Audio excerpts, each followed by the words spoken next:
I stood on my mother's porch on Thanksgiving, holding a homemade pie when she blocked the doorway and said the words that shattered my world.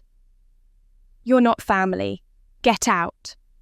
Behind her, my sister Madison smirked that same triumphant smile I'd seen my entire life whenever she won, and I lost.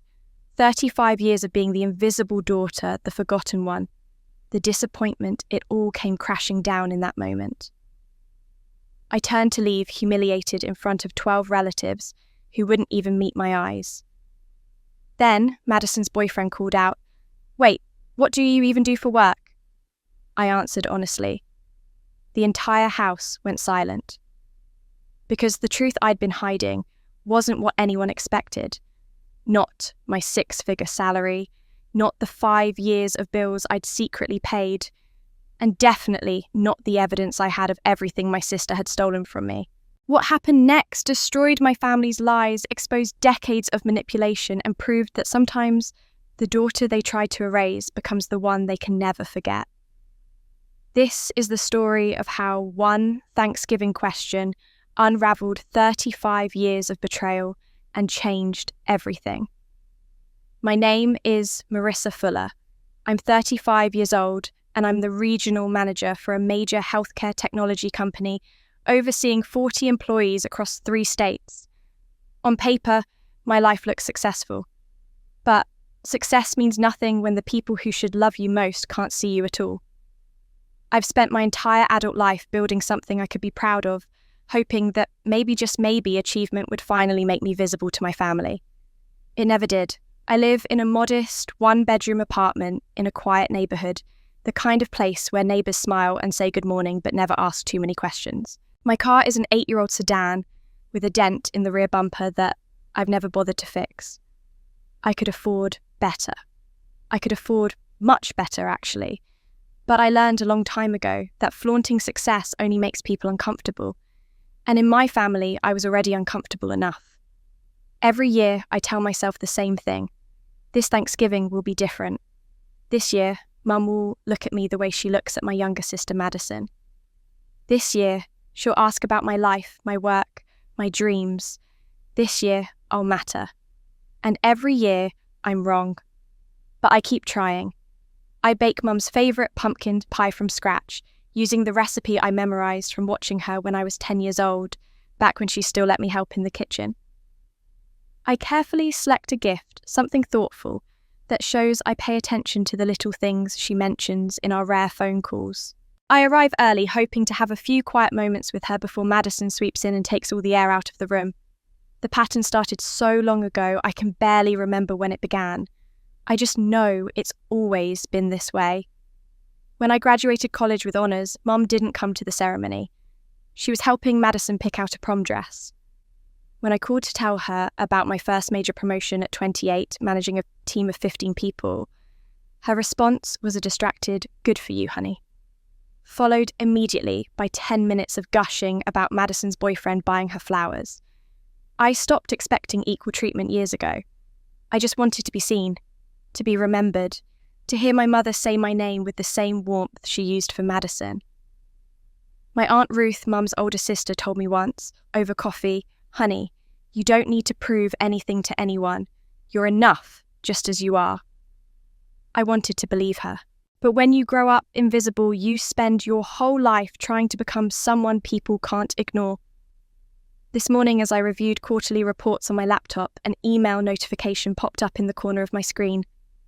Auto payment confirmed property tax, $3,200. I closed it quickly the way I always do. Some things are better kept private. Some generosity is better left unspoken.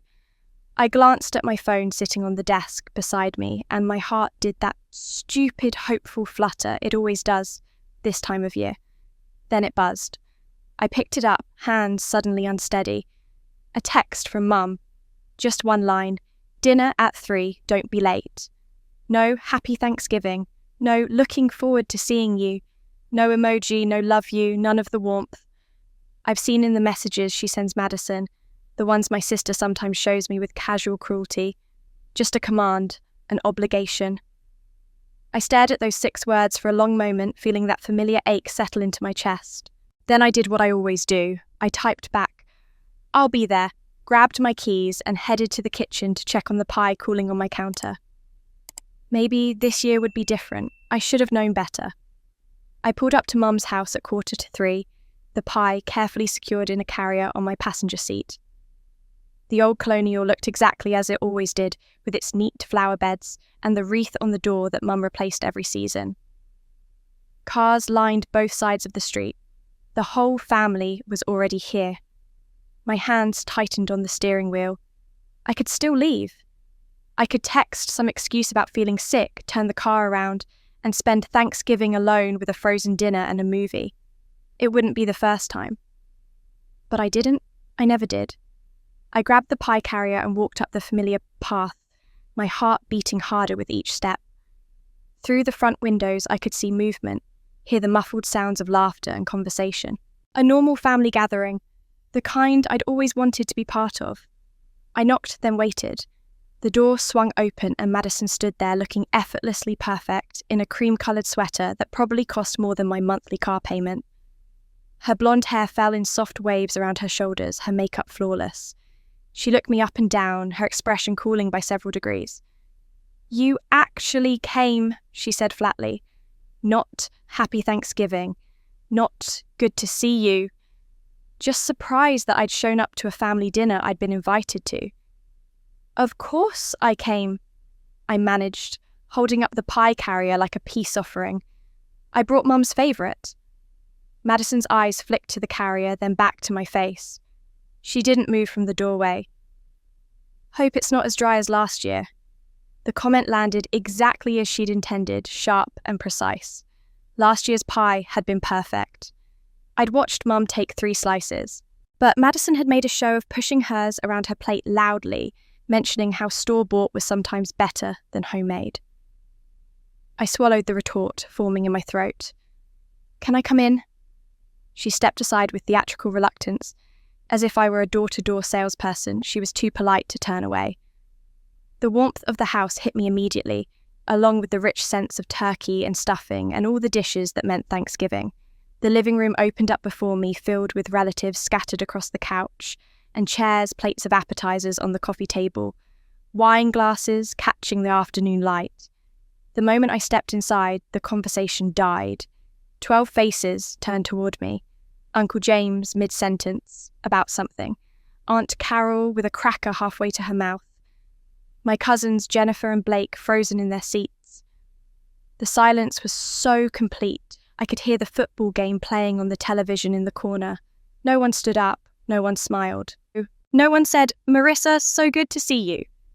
I stood there in my plain navy dress and cardigan, holding my pie, feeling like an intruder in my own family. "Hi, everyone," I said, trying to sound casual, normal, like I didn't notice the chill that had descended over the room. "Happy Thanksgiving?" A few mumbled responses. Uncle James cleared his throat and went back to his story, though. His voice had lost its enthusiasm. The others gradually returned to their conversations, but the energy had shifted, become muted and awkward. I set the pie down on the entry table, my hands trembling slightly, as I tried to remove my coat. No one offered to help. No one offered to take it from me.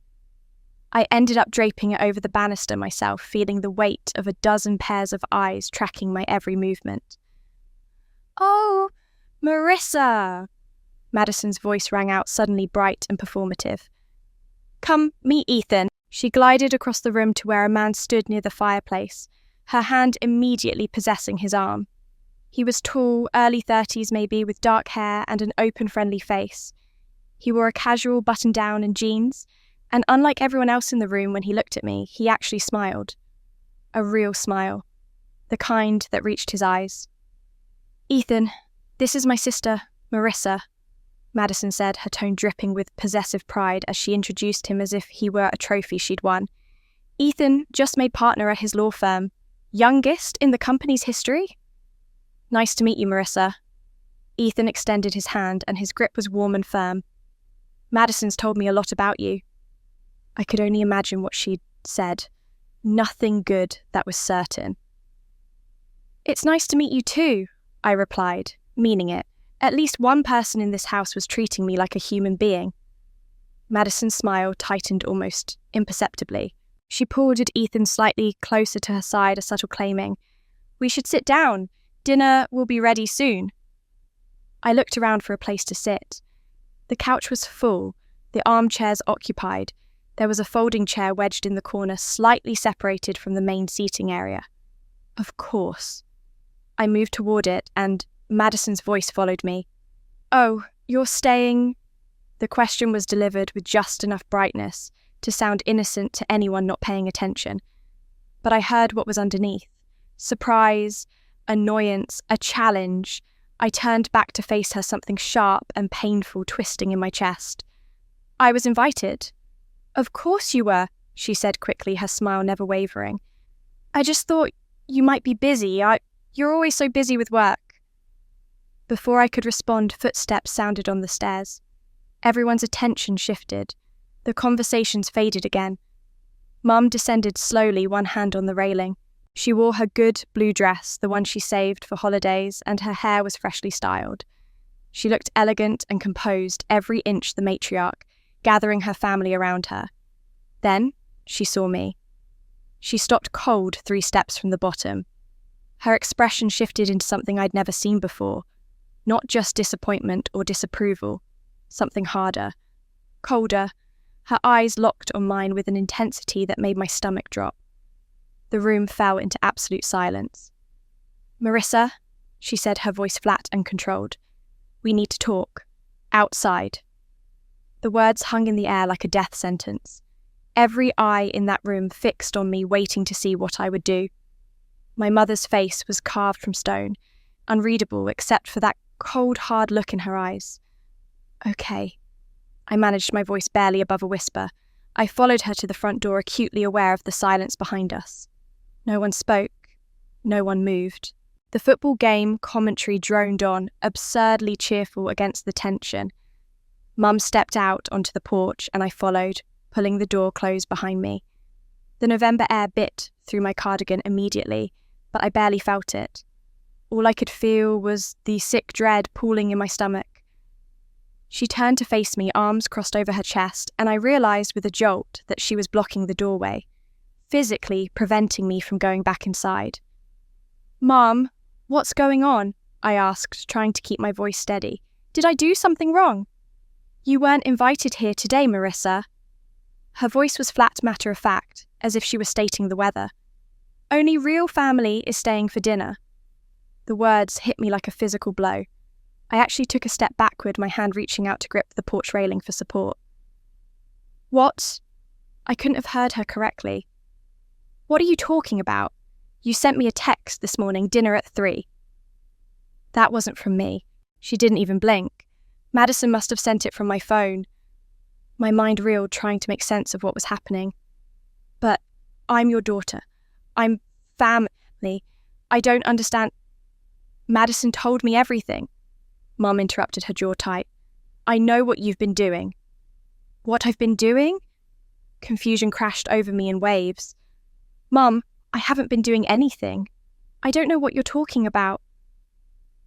"Don't play innocent with me." Her voice rose slightly, the first crack in her composure. "I'm not discussing this with you. I want you to leave. Now." "But what did Madison tell you?" "What do you think I did?" My voice broke on the last word. 35 years of being overlooked, dismissed and ignored were nothing compared to this. This was active rejection, active hatred. "Just leave, Marissa." Mum's eyes wouldn't meet mine now. She stared past my shoulder, her mouth pressed into a thin line. "You're embarrassing yourself." Embarrassing myself. As if I were the one creating this scene. As if I were the one destroying Thanksgiving. Through the front window, I could see Madison standing in the living room, positioned perfectly to watch this unfold. She wasn't even pretending not to look. Her arms were crossed, her hip cocked to one side, and on her face was an expression I'd seen 1,000 times before. Triumph, pure, undiluted satisfaction. She'd won again. Whatever game she'd been playing, she'd won.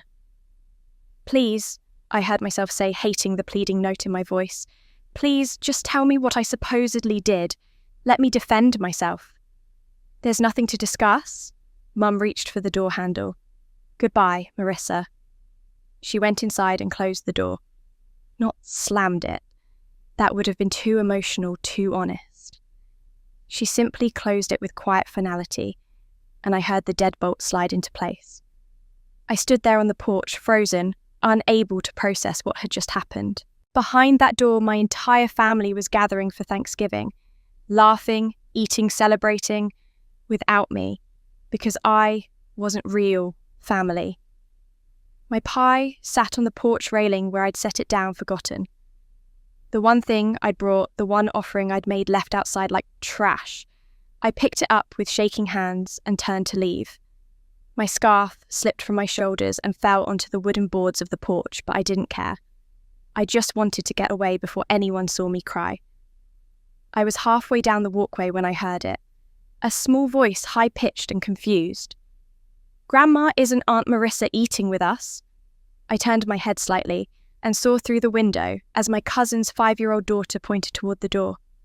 The child's grandmother, my Aunt Carol, quickly grabbed the little girl's hand and pulled her away from the window, whispering something that made the child's face scrunch up in confusion. Even the children were being taught not to ask about me. I made it down the walkway, down the 3 porch steps, across the lawn to where my car sat at the curb. My hands fumbled with the pie carrier as I tried to open the door. I couldn't see clearly anymore. Everything was blurred and swimming. Behind me, I heard the front door open. For one wild, desperate moment, I thought Mum had changed her mind, that she'd come to her senses and was calling me back. I turned around, but it was just Mum stepping out onto the porch. She bent down and picked up my scarf, the burgundy one I'd bought last winter. She held it in both hands, staring down at it, and for just a second, her face did something strange. The hard mask slipped, and underneath, I saw something that looked almost like pain. She looked up at me, then our eyes meeting across the distance of the yard. Her expression was complicated, layered with something I couldn't quite read. Guilt, regret, or something else entirely, something darker that she was trying to hide. Then the mask slammed back down. She folded the scarf carefully and set it on the porch railing, next to where my pie had been. Then she went back inside without a word. I turned back to my car, managed to get the door open, set the pie carrier on the passenger seat. My hand was on the driver's side door handle when I heard footsteps running across the lawn. "Wait." I looked up to see Ethan jogging toward me, his face concerned and slightly confused. He stopped a few feet away, slightly out of breath. "Wait," he said again. "I just need to ask you something." I wiped at my eyes quickly, trying to compose myself. "What?" He looked genuinely puzzled, as if he were trying to solve an equation that didn't make sense. "What do you do for work?" The question caught me so off guard that for a moment I just stared at him. Of all the things he could have asked, of all the ways someone could follow up that nightmare, why would he want to know about my job? Why? The word came out sharper than I intended, defensive. Why does that matter? Ethan held up both hands in a gesture of peace. "I'm sorry, I know that's a weird question right now. I just need to understand something." He glanced back at the house, then at me again. "Madison told me you were unemployed, that you've been struggling to find work for years." I let out a sound that was halfway between a laugh and a sob. Of course she had. Of course Madison had painted me as some kind of failure, some burden on the family. "I'm a regional manager," I said, my voice flat and tired, "for MedTech Solutions. I oversee operations in 3 states and manage a team of 40 people. Ethan's eyes widened. He looked genuinely shocked, like I'd just told him I was secretly an astronaut. "You manage 40 people?" "Yes." "Shame." I was too exhausted to elaborate, too drained to care what he thought. "Madison said you live on welfare checks." He said it slowly, carefully, as if testing the words against reality and finding them wanting. "She said you couldn't hold down a job, that you kept getting fired for showing up late." The lies shouldn't have surprised me. They really shouldn't have. But hearing them spoken aloud by someone who'd believed them made something inside me crack even further. "I've had the same job for 8 years," I said quietly. "I've been promoted 3 times. Last year, I was nominated for a regional leadership award." Ethan ran a hand through his hair, his expression shifting from confusion to something darker.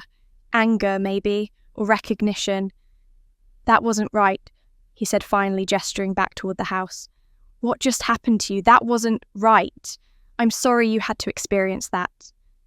The kindness in his voice nearly undid me completely. I blinked hard against the tears threatening to spill over again. "You don't need to apologize. You didn't do anything." "No, but I stood there and watched it happen." He shook his head, his jaw tight. "I should have said something. I should have asked questions before now." "You barely know me," I pointed out. "You have no reason to defend me." "I had a sister," Ethan said abruptly. The past tense hung heavy between us. "Emily. She was the oldest like you. My parents and my younger brother treated her the way your family just treated you. Made her feel invisible. Made her feel like she was never good enough, never doing enough. She spent her whole life trying to earn their approval." I watched his face carefully, seeing the pain etched there. "What happened to her?" "She moved to Oregon when she was 23, cut off all contact with the family. I was only 15 at the time, and I didn't understand why she left. I thought she was being dramatic, selfish." He looked down at his hands. "It took me years to see what they'd done to her. By the time I tried to reach out, she'd changed her number. I haven't spoken to her in 10 years. "I'm sorry," I whispered. "Don't be sorry. Just understand that I recognize what I saw in there." He gestured toward the house again. "The way everyone avoided looking at you. The way your sister positioned herself to watch you get humiliated. The way your mother wouldn't even explain what you supposedly did wrong." His voice gained intensity. "That's not normal family conflict. That's systematic exclusion. And I'm guessing it's been happening your whole life." I couldn't speak. No one outside my family had ever seen it before, let alone named it so clearly. "Something's very wrong here," Ethan continued. "You should come back inside, confront them, make them explain what you're being accused of." I shook my head immediately. "No, I can't. I just need to go home." "Marissa, you don't understand." My voice cracked. "I've spent 35 years trying to be good enough for them, trying to earn a place at that table. And today, my mother looked me in the eye and told me I'm not real family. I can't go back in there and beg for scraps of their attention anymore. I just can't." Ethan studied my face for a long moment. I could see him thinking, weighing something. "Okay," he said finally. "I understand, but can I ask you one more question?" I waited, too tired to refuse. "Madison told me your mother had hospital bills she was struggling to pay. That's why Madison needed to borrow money from me 6 months ago. $30,000. He watched my reaction carefully. "Is your mother sick? Does she have medical debt?" My stomach dropped. "What? No. Mum's healthy. She hasn't been hospitalized for anything, and she has excellent insurance through my dad's old union plan." Ethan's expression hardened. "Madison said she needed the money urgently, that your mother was going to lose her house if she couldn't pay the medical bills." "That's not true." I felt numbed saying it. Another lie, another manipulation. How many were there? Mum's house has been paid off for 5 years. Something cold settled over Ethan's features. He pulled out his phone, typed something quickly, then showed me the screen. It was a LinkedIn profile. My LinkedIn profile, my professional headshot, my job title, my credentials, my recommendations from colleagues and clients. "I should have looked you up before," he said quietly. "I should have verified what I was being told. I'm sorry I didn't." "It's not your fault," I said automatically, because it wasn't. None of this was his fault. "Maybe not, but I'm not going to stand by anymore." He pocketed his phone and looked at me directly. If you won't defend yourself, maybe I will. Ethan, please don't. It will just make things worse. Worse than being thrown out of your own family's Thanksgiving dinner. He raised an eyebrow. I don't think that's possible. Madison is your girlfriend, I reminded him. You'll ruin your relationship with her. If my relationship is built on lies about her sister, then maybe it should be ruined. His voice was firm, decided. Someone needs to ask these questions. Someone needs to shine a light on what's happening in that house. I wanted to argue to tell him to leave it alone to protect himself from the mess that was my family. But I was so tired, so devastated, and some small, desperate part of me wanted anyone, to stand up for me. Do what you think is right, I finally said. But I'm leaving. I can't be here for whatever happens next. Ethan nodded slowly. I understand. But, Marissa, whatever your mother thinks you did, I don't believe you did it, and I'm going to make sure everyone in that house knows I don't believe it. He turned and walked back toward the house, his stride purposeful and determined. I watched him climb the porch steps, watched him open the door and disappear inside. Then, I got in my car, started the engine, and drove away from my mother's house, not knowing if I'd ever return. I didn't know what was happening back at that house.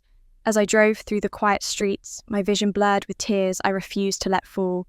I wouldn't learn the details until much later, when Ethan called me that night and told me everything. This is what he said happened after I left. He walked back into that house and found everyone had moved to the dining room. The table was set beautifully, the turkey golden and perfect at the centre, surrounded by all the traditional dishes. My empty chair had already been removed. It was as if I'd never been there at all. Ethan stood in the doorway for a moment watching them. Madison was laughing at something Uncle James said, passing the mashed potatoes, playing the perfect hostess. Mum sat at the head of the table, serene and composed, as if she hadn't just destroyed her daughter on the front porch 20 minutes earlier. No one mentioned me. No one asked if I was okay. The little cousin who'd asked about me earlier was colouring quietly in the corner, effectively silenced. Ethan took his seat next to Madison, and she squeezed his hand under the table, gave him a brilliant smile. "There you are," she said warmly. "I was wondering where you went." "Just needed some air," he replied. The dinner continued, but Ethan told me he couldn't focus on any of it. The conversations felt hollow, performative. Every time someone laughed, it sounded forced. He kept thinking about what I told him about my job, about Madison's lies. He kept seeing my face as I stood by that car, trying so hard not to fall apart. After about 20 minutes of pushing food around his plate, he excused himself. "Bathroom," he murmured to Madison, who barely glanced up from her conversation with Aunt Carol. He went upstairs, found an empty bedroom and pulled out his phone. He told me he'd already seen my LinkedIn profile when he'd shown it to me outside, but he looked again more carefully this time. He scrolled through my recommendations, my project summaries, the articles I'd been featured in about healthcare, technology, innovation. He found my company's website and saw my official bio, regional manager, overseeing operations across 3 states, 8 years with the company multiple leadership awards. Everything I told him was true. Everything Madison had told him was a lie. He went back downstairs, his mind racing. Madison was in the kitchen, refilling the water pitcher. He waited until she was alone, then followed her in. "We need to talk," he said, quietly closing the kitchen door behind him.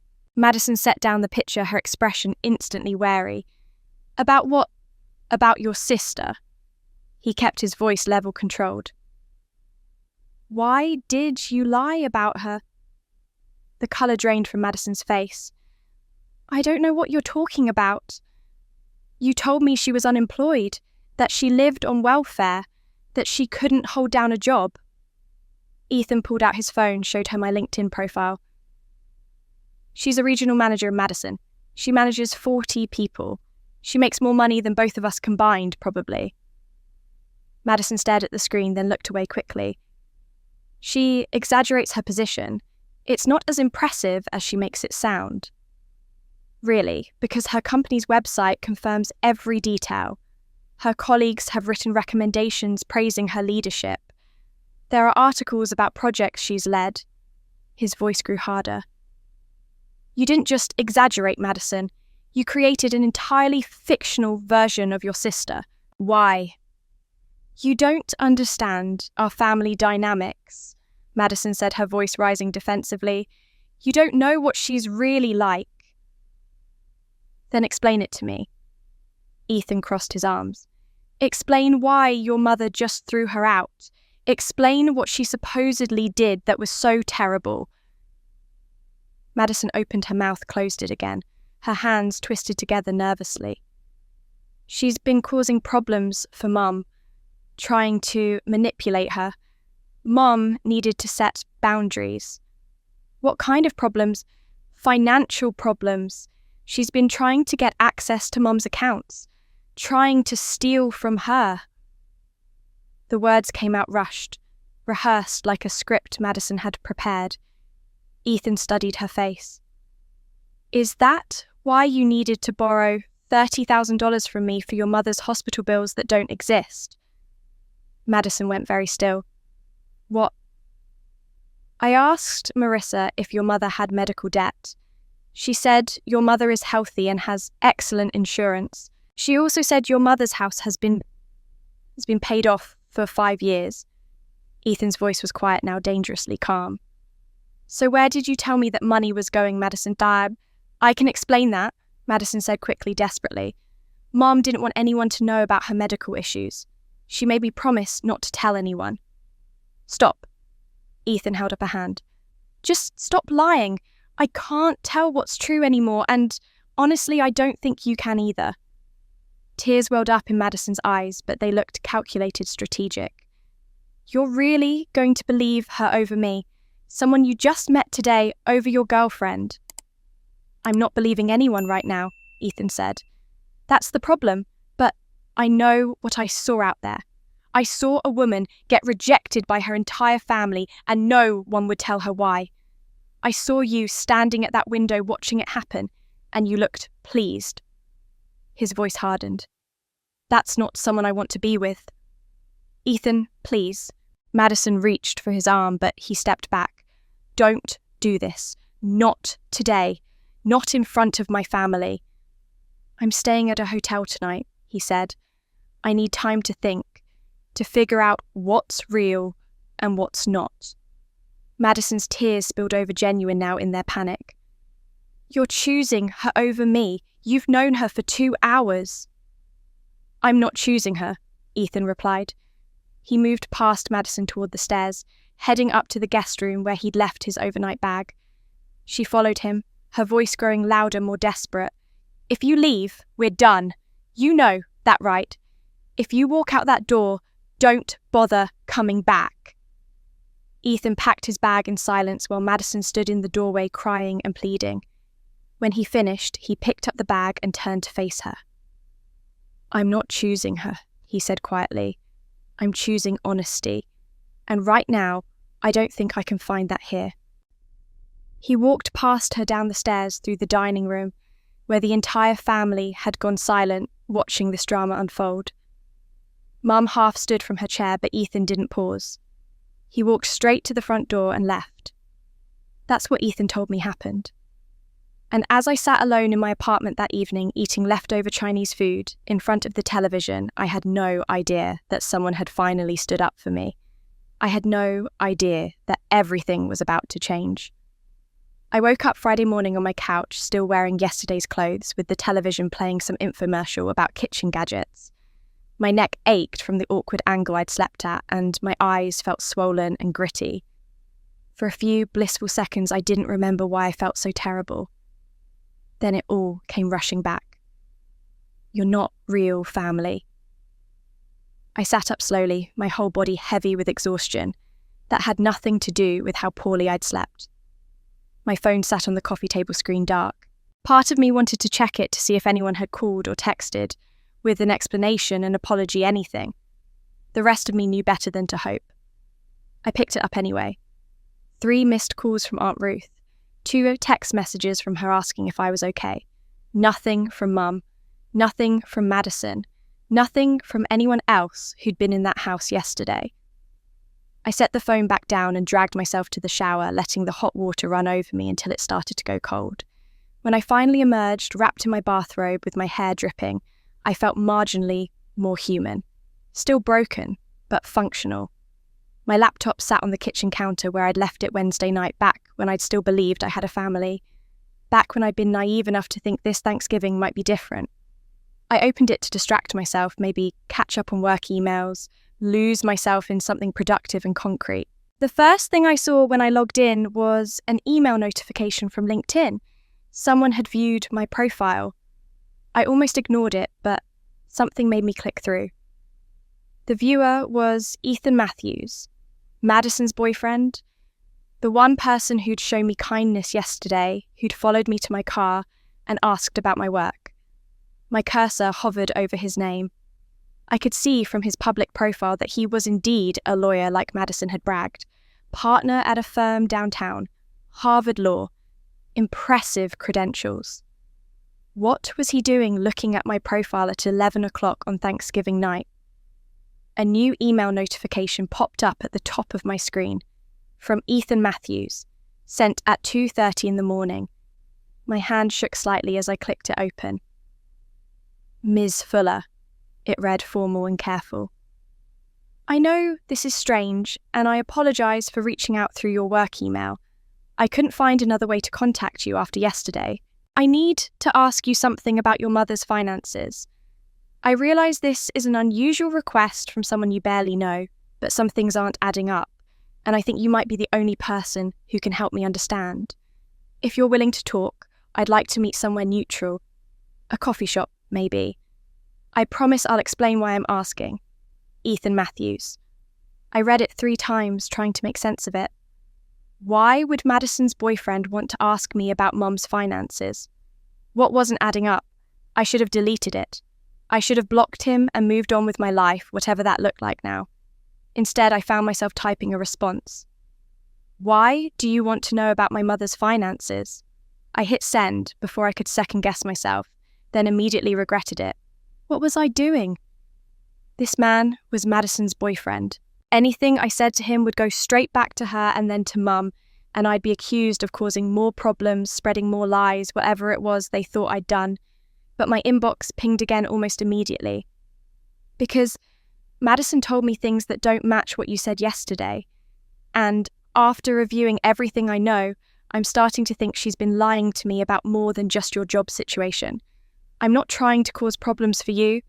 I'm trying to understand the truth. Are you free this morning? I stared at the message for a long time. The smart thing would be to ignore him, to protect myself. I'd been hurt enough. But that word truth kept catching my attention. I'd been accused of something yesterday, something terrible enough to get me thrown out of my own family. I still had no idea what it was. And here was someone offering to help me understand. Maybe it was desperation. Maybe it was curiosity. Maybe I was just too tired to keep protecting people who had never protected me. There's a coffee shop on Main Street, I typed. The Daily Grind. I can be there in an hour. I'll see you there. And Marissa, thank you for trusting me with this. I closed my laptop and got dressed, choosing jeans and a sweater, pulling my damp hair into a ponytail. I looked terrible, I was sure, but I was past caring about appearances. As I grabbed my keys and headed for the door, my phone buzzed again. Another text from Aunt Ruth. Please call me honey. I need to talk to you about yesterday. I silenced my phone and shoved it in my purse. I couldn't deal with Aunt Ruth right now, couldn't face her pity or her questions. I needed answers first. Then, maybe I could face the rest of it. The Daily Grind was a small, independent coffee shop I'd been to a few times, tucked between a bookstore and a yoga studio. On Black Friday morning, it was surprisingly quiet, just a few customers scattered at tables with their laptops. I ordered a large coffee, black, and chose a table in the back corner where we'd have some privacy. I'd been sitting there for maybe 5 minutes, my hands wrapped around the warm cup, when the bell above the door chimed. Ethan walked in, looking as exhausted as I felt. His hair was messy, like he'd been running his hands through it, and he wore jeans and a wrinkled button-down shirt. Not the composed professional man I'd met yesterday. He spotted me immediately and came over, stopping a few feet from the table. "Thank you for coming," he said. "Can I get you anything else? Another coffee?" "I'm fine." I gestured to the chair across from me. "Sit." He sat, and for a moment we just looked at each other. I could see him trying to figure out how to start, what to say. I was about to tell him to just spit it out when he leaned forward, his expression intense and troubled. "How long have you been helping your mum financially?" The question hit me like a physical blow. My coffee cup froze halfway to my lips. "What? Your mother's finances, Ethan said.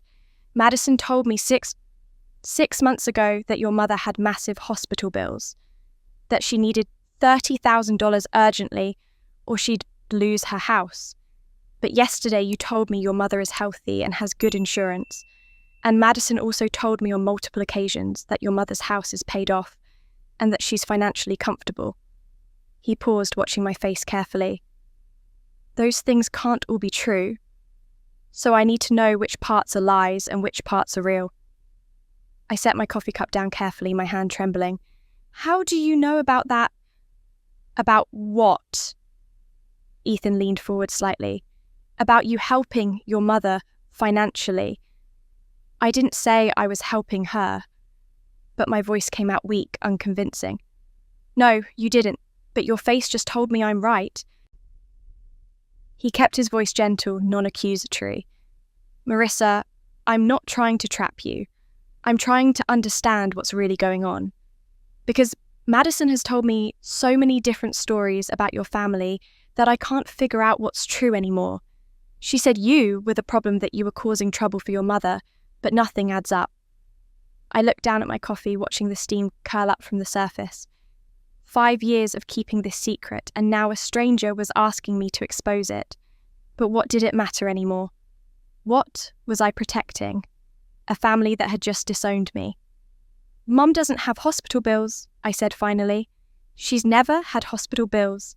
Her insurance through Dad's old union is excellent, and yes, her house has been paid off for 5 years. I took a breath.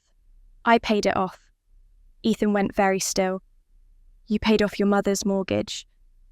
"The final 5 years of it, yes. She was struggling after Dad died. The payments were eating up most of her social security. I didn't want her to lose the house." The words started coming faster now, like a dam breaking. "And after that, I just kept helping. Property taxes, electric bill, water bill, maintenance costs when something broke. I set up automatic payments from my account so she wouldn't have to worry about it." "Does she know?" Ethan asked quietly. "No." I shook my head. "I set everything up through online portals. The bills come to her email, but the payment confirmations come to mine.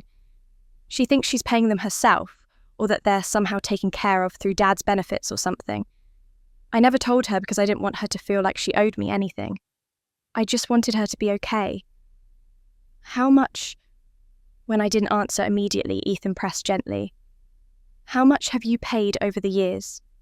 I did the math in my head, though I already knew the answer. I'd seen it every time I reviewed my bank statements. The mortgage payoff was about $18,000.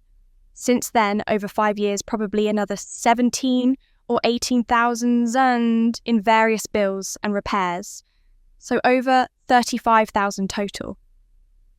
Ethan sat back in his chair, his expression a mixture of disbelief and anger.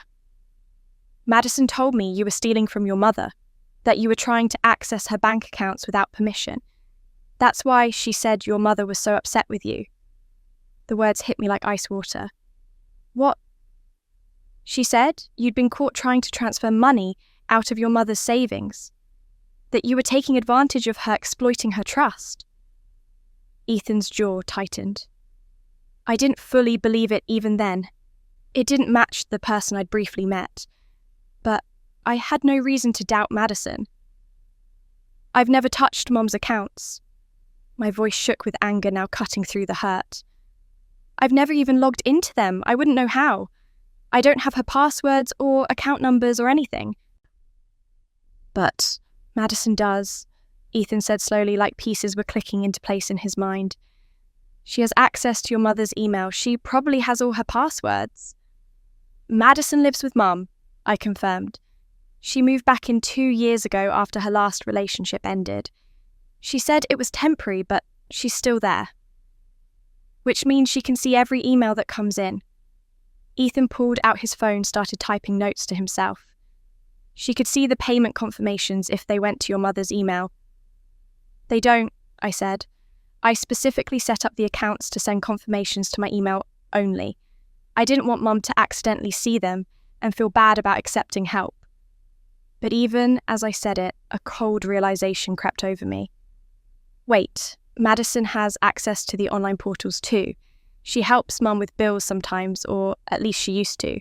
If she logged into the electric company account or the water company, she'd see that the payment method on file wasn't Mom's checking account. She'd see my account information. So she knew. Ethan's voice was hard now. She knew you were paying these bills and she never told your mother. Worse than that, my mind was racing now, connecting dots I'd never wanted to see. If she saw the payment confirmations, she could have deleted them, made sure Mom never knew where the money was actually coming from. Why would she do that? I looked at him, and suddenly so many things made terrible sense. Because if Mum knew I was helping her, Madison wouldn't be the only good daughter anymore. She wouldn't be the only one Mum depended on. My voice dropped to barely a whisper. Madison wanted Mum to think she was the only one who cared. Ethan was quiet for a moment, processing. Then he asked, "Do you have proof, bank statements showing the payments?" "Of course. I keep records of everything." I hesitated. "But why does it matter now? Mum already thinks I'm some kind of criminal. Showing her bank statements isn't going to change how she feels about me." "Yes, it will." Ethan leaned forward, his expression intense. "Because I think Madison's been lying about a lot more than this. And your mother deserves to know the truth." 2 hours later, I stood on my mother's porch again, a folder of printed bank statements clutched in my shaking hands. Ethan stood beside me, solid and calm, in a way I desperately needed. I'd gone home, printed 5 years' worth of documentation, and let Ethan drive us both here, because I wasn't sure I could trust myself behind the wheel. "You don't have to do this," Ethan said quietly. "We can leave right now if you want." But I was already ringing the doorbell, because he was right. Mum deserved to know the truth, and I deserved to defend myself against accusations I still didn't fully understand. Mum opened the door, and her face went through several expressions in rapid succession. Confusion at seeing me, anger at my audacity to return, then shock when she saw Ethan standing beside me. "What is this?" she demanded, looking between us. "Ethan, why are you here?" "Mrs. Fuller, I need you to listen to something," Ethan said, his voice respectful but firm. "Marissa has information you need to see." "I don't want to see anything from her." Mum started to close the door, but Ethan put his hand on it gently. "Please, 5 minutes. If you still want us to leave after that, we will." Something in his tone made Mum hesitate. She really looked at me for the first time in what felt like years. "Fine, 5 minutes." She let us in, but didn't invite us to sit. We stood in the entryway, awkward and tense. I could hear the television playing in the living room, could smell coffee brewing in the kitchen. Normal. Friday morning sounds in a house that felt anything but normal. "Mum," I started, my voice unsteady. "Yesterday, you said Madison told you everything, that you knew what I'd been doing, but I don't think you do know. I think Madison told you lies." "Madison doesn't lie to me," Mum said sharply. "You're the one who—" She stopped herself as if realizing she was about to say too much. What? I pressed. "What exactly did Madison tell you I did?" Mum's face flushed with anger and something else. Embarrassment, maybe. "She told me you were trying to access my bank accounts, that you were trying to steal from me." The accusation hung in the air between us. I'd known it was coming, but Hearing it directly from my mother's mouth still felt like a knife to the chest. "I have never accessed your bank accounts," I said, opening the folder with trembling hands. "But I have been paying your bills for 5 years." I pulled out the first document, a summary I'd created that morning listing every payment. "Your electric bill, $220 a month for 60 months. That's $13,200. I set it on the hall table. "Your property tax, $3,200 a year for 5 years. $16,000. Another document.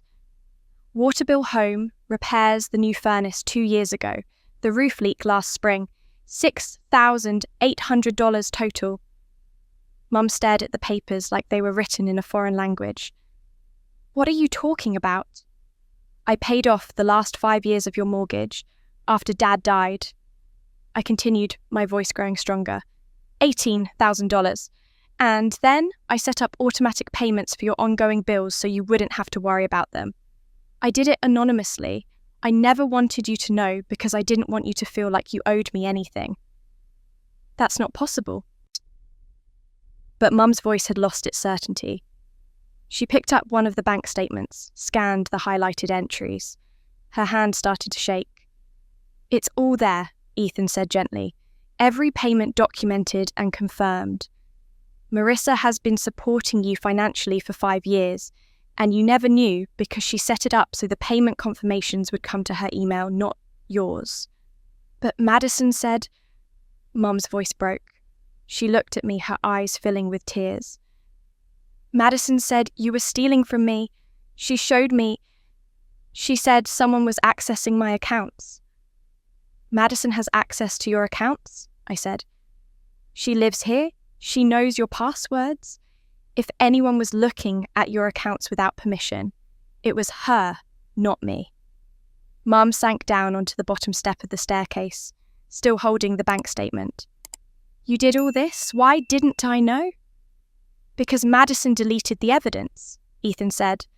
"She has access to your email, to your online bill payment portals. She could see that Marissa was paying these bills, and she made sure you never found out." "Why would she do that?" Mum looked up at us genuinely bewildered. "You'd have to ask her," I said quietly. "But I think she wanted you to believe she was the only daughter who cared about you." Mum started crying, then really crying, her shoulders shaking. "I've been avoiding you for 2 years," she sobbed. "Madison told me you were trying to steal my house, that you only came around for holidays because you were waiting for me to die so you could get your inheritance. I believed her. I thought—" Her voice broke completely. "I thought you only came around because you wanted my money." The words shattered something inside me. 2 years. For 2 years, my mother had believed I was circling like a vulture waiting for her death. And all of that time, I'd been paying her bills, keeping her house running, making sure she never had to worry. "Mum," my own voice was thick with tears now, "I never wanted anything. I never wanted your money or your house or any of it." I knelt down in front of her so we were eye level. "I just wanted to be your daughter." I left Mum's house 20 minutes later. She'd asked me to stay to talk more, but I couldn't. I'd given her the folder of documents, watched her cry over them, and then I'd walked out because if I stayed 1 more minute, I would have shattered completely. Ethan drove me home in silence. When we pulled up to my apartment building, he turned to me and said, "Are you going to be okay?" I wanted to say yes. I wanted to be the strong, capable woman who managed 40 employees and made difficult decisions every day. Instead, I heard myself say, "I don't know." He wrote his number on a scrap of paper and handed it to me. "Call me if you need anything, even just to talk." I thanked him and went inside, climbed the stairs to my second-floor apartment, unlocked the door and stepped into the quiet emptiness of my home. The moment the door closed behind me, my legs gave out. I sank down right there on the hardwood floor of my entryway, my back against the door, and finally let myself fall apart. 35 years of swallowed hurt poured out in great, gasping sobs that shook my entire body. I cried for the little girl who'd made birthday cards her mother never saw. I cried for the teenager who'd graduated with honours to an empty auditorium seat. I cried for the adult who'd paid $35,000 in secret, hoping it would somehow earn her a place at a table she was never meant to sit at. My phone started ringing. Mum's name appeared on the screen. I let it go to voicemail. It rang again, and again. Then Madison's name appeared. Then numbers I didn't recognise that were probably relatives who'd heard what happened. I turned the phone face down and left it on the floor beside me. I don't know how long I sat there. Eventually, the tears stopped because I had nothing left inside me. I felt hollow, scraped clean, like someone had taken a knife and carved out everything that made me who I was. When I finally stood up, my body ached. I walked to my bedroom closet and pulled down the box from the top shelf, the one I kept meaning to go through and organise but never did. Old photos mostly, things from childhood I couldn't bring myself to throw away, but didn't want to look at either. I brought the box to my living room and dumped it out on the coffee table. Photo albums, loose pictures, school papers, small mementos. I opened the first album, my hands mechanically turning pages. There we were. The Fuller family, Mum, Dad Madison and me. Except in every photo the composition was the same. Mum stood next to Madison Dad on Mum's other side, and me always at the edge of the frame. In some photos, half my face was cut off. In others, I was slightly out of focus, as if the photographer hadn't quite remembered to include me. I turned more pages. Madison's first day of kindergarten with Mum, kneeling beside her, both of them smiling at the camera. My first day of kindergarten existed somewhere, I was sure, but it wasn't in this album. Madison's birthday parties, dozens of photos. My birthday parties, 1 or 2 pictures, each year taken hastily as if they were an obligation. Christmas mornings. Madison opening presents with Mum, both of them laughing. Me in the background holding a gift, my smile not quite reaching my eyes even as a child. Had I known even then, had some part of me always understood that I was an afterthought. I found loose photos at the bottom of the box. My high school graduation. I was alone in most of them, posing awkwardly for the school photographer. In the one photo with my family, Madison stood between me and Mum, her arm around our mother's waist. I stood apart, my hands clasped in front of me, looking like a guest at someone else's celebration. Beneath the photos, I found something I'd forgotten about. A stack of homemade cards bound with a rubber band that had degraded with age. I untied them carefully, spread them out on the table. Birthday cards. At least a dozen of them. I'd made them myself when I was young, maybe 8 or 9 years old. Construction paper folded in half, decorated with markers and stickers and glitter that still sparkled after all these years. Happy birthday, Mummy, written in my careful child's handwriting. Inside messages like, I love you and you're the best mum and I hope you like your special day. None of them had ever been given. I remembered now. I'd made them every year, would set them on my desk, waiting for the right moment to give them to Mum. But that moment never came. Mum was always busy with Madison, always helping her with homework or taking her shopping or listening to some story about her day. By the time evening came, I'd lost my nerve, convinced myself the card wasn't good enough, wasn't special enough. So I'd hidden them away instead. All those attempts at connection, all those small offerings of love never delivered, never received. I picked up one card, studied the uneven letters, the excessive amount of glitter I'd thought made it beautiful. A little girl had made this, hoping it would make her mother smile. That little girl had been so certain that if she just tried hard enough, if she just made something perfect enough, her mother would see her. For the first time in my life, I asked myself the question I'd been avoiding for 35 years. Why did I keep trying? What was I hoping to prove that I was worthy of love, that I deserved to exist in my own family, that someday, if I was good enough, successful enough, generous enough, Mom would wake up and realise she had 2 daughters, not just one. I set the card down gently, my hands trembling. All this time, I'd been operating on the assumption that the problem was me. That if I could just figure out what I was doing wrong, I could fix it. But what if the problem was never me at all? What if I'd spent my entire life trying to earn something that should have been freely given? My phone buzzed against the floor where I'd left it. I picked it up expecting another call from Mum. Instead, it was a text from Ethan. I found something you need to see. It's about why your mum treated you this way. I stared at Ethan's text for a long moment, my thumb hovering over the screen. Part of me wanted to ignore it, to put the phone down and crawl into bed and sleep for a week. But the larger part, the part that was tired of not knowing, tired of being kept in the dark about my own life, made me call him back. He answered on the first ring. Marissa, are you okay? What did you find?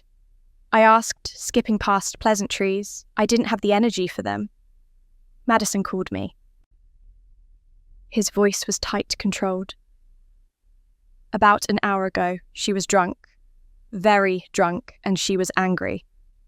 I sat back down on my couch, surrounded by scattered photos and childhood cards.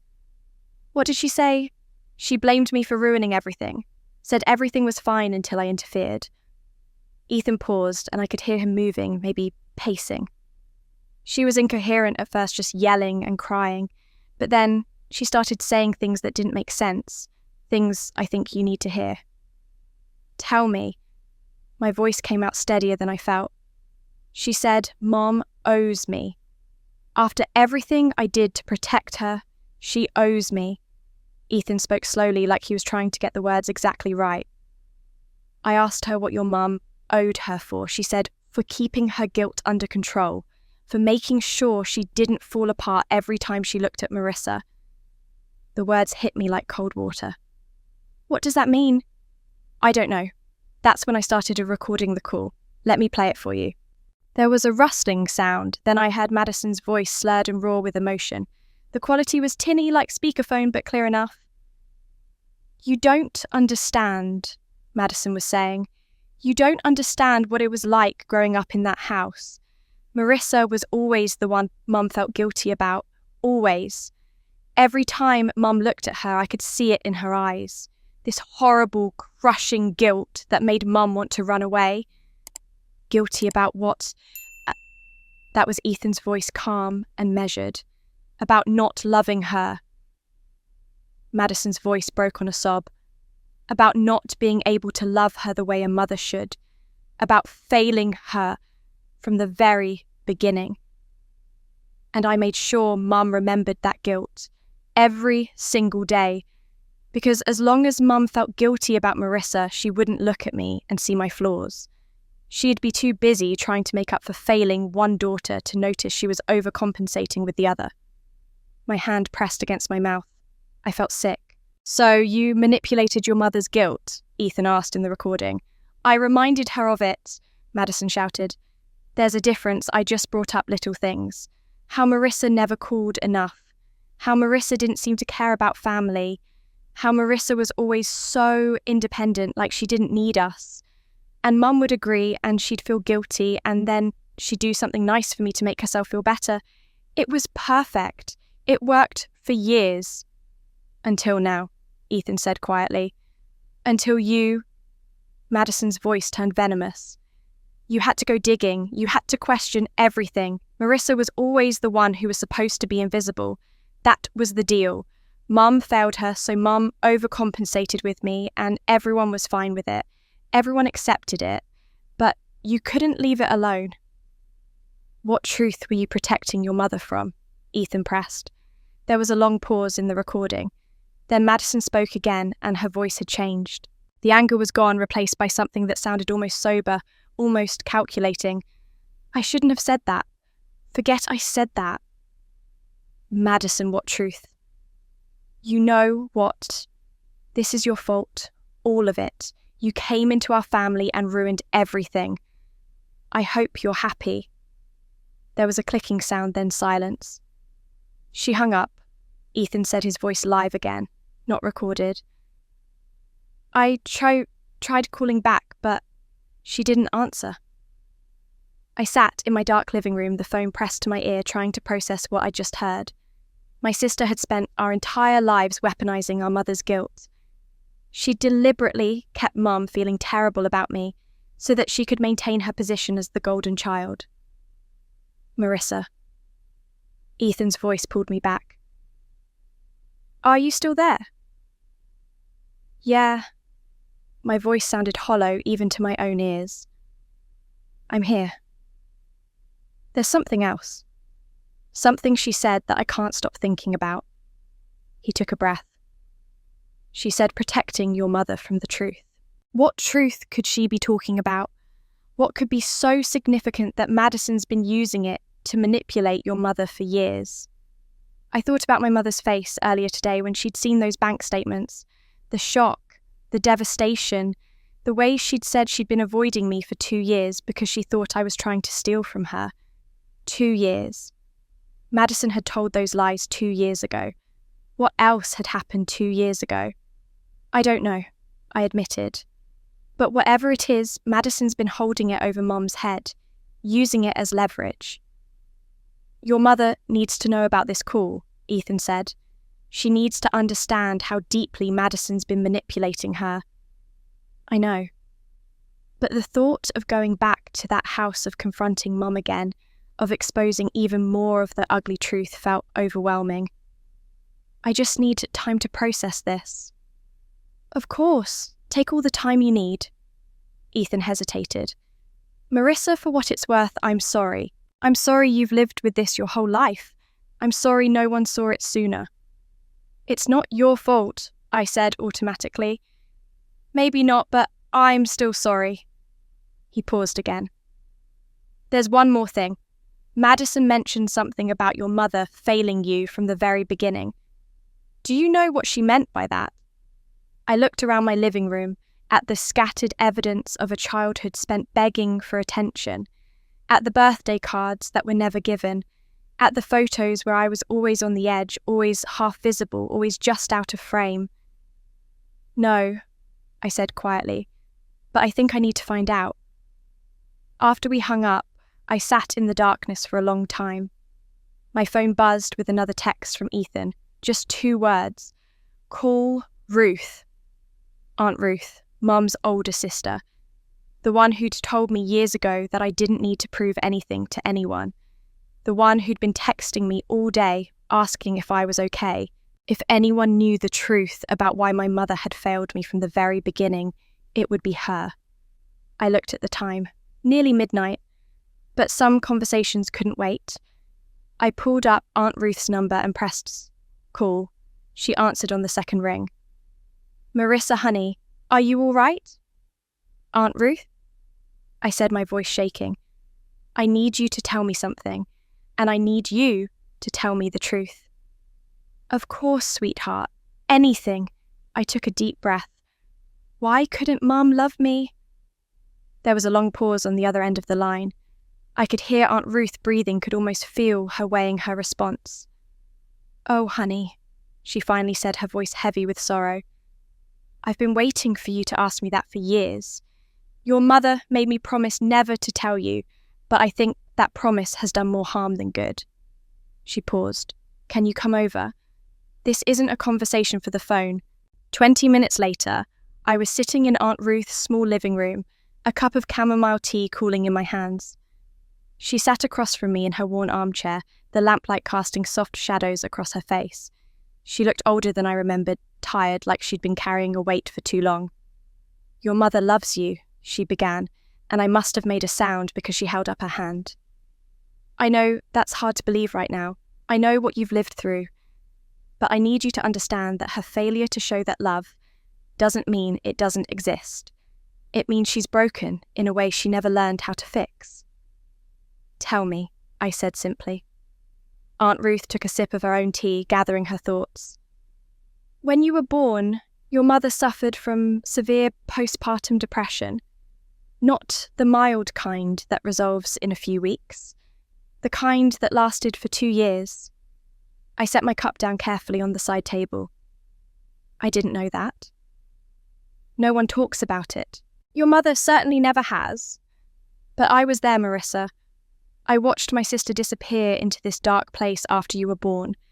She couldn't bond with you, couldn't hold you without crying, couldn't look at you without feeling this overwhelming sense of failure and despair. Aunt Ruth's voice cracked. She kept saying she was a terrible mother, that you deserved better, that she was going to ruin you. So you took care of me, I said quietly, remembering fragments. Aunt Ruth had always been around when I was very young. I'd thought she just visited a lot. I practically raised you for those first 2 years. I'd come over every day, feed you, change you, play with you. Your father did what he could, but he was working double shifts to keep the family afloat. He was drowning too. She leaned forward. Your mother tried, sweetheart. She really did. But her brain chemistry was broken, and back then we didn't understand postpartum depression the way we do now. People just told her to try harder, to pray more, to stop being selfish. I felt tears sliding down my cheeks. And then Madison was born. 3 years later. By then, your mother had slowly climbed out of that dark hole. She was on medication, seeing a therapist, functioning again. And when Madison was born, the depression didn't come back. She bonded with that baby instantly, the way she'd always dreamed of bonding with you. Aunt Ruth's expression turned pained. And that made the guilt so much worse. Guilt about me. Crushing guilt. Every time she looked at you, she saw those lost 2 years. She saw her failure. And instead of working through that guilt, instead of getting help to repair the bond with you, she just avoided you. Poured all her maternal love into Madison, because with Madison, she got to feel like a good mother. The pieces were clicking into place, forming a picture I'd never wanted to see. Madison figured this out. Madison was very young when she realized that your mother treated you differently, and she was smart enough to understand why, even if she didn't know all the details. Aunt Ruth's voice hardened slightly. Your mother would try sometimes. She'd make an effort to spend time with you to show interest in your life. And Madison would have a tantrum, would cry and say that you were getting more attention, would make your mother feel guilty for trying to be fair. Because as long as Mum felt guilty about me, Madison got everything. I finished. Exactly. It became a pattern, a toxic cycle that fed itself for decades. Aunt Ruth set down her tea and looked at me directly. I should have intervened. I should have insisted your mother get more therapy, that you get family counselling. I should have broken my promise to stay silent years ago. But I kept thinking your mother would work through it on her own, and Madison would grow out of her selfishness, and somehow it would all resolve itself. But it didn't. No, it got worse. Madison learned how to manipulate your mother's guilt like a master. And your mother learned how to live with the cognitive dissonance of knowing she was failing you while convincing herself that you were fine, that you didn't need her the way Madison did. I wiped at my eyes, trying to process 35 years of pain through this new lens. It didn't erase the hurt. Understanding why someone hurt you doesn't make the wounds disappear. But it did make it less personal somehow. Less about me being inherently unlovable, and more about my mother being damaged in ways she'd never healed from. Does Mum know that Madison's been manipulating her? I asked.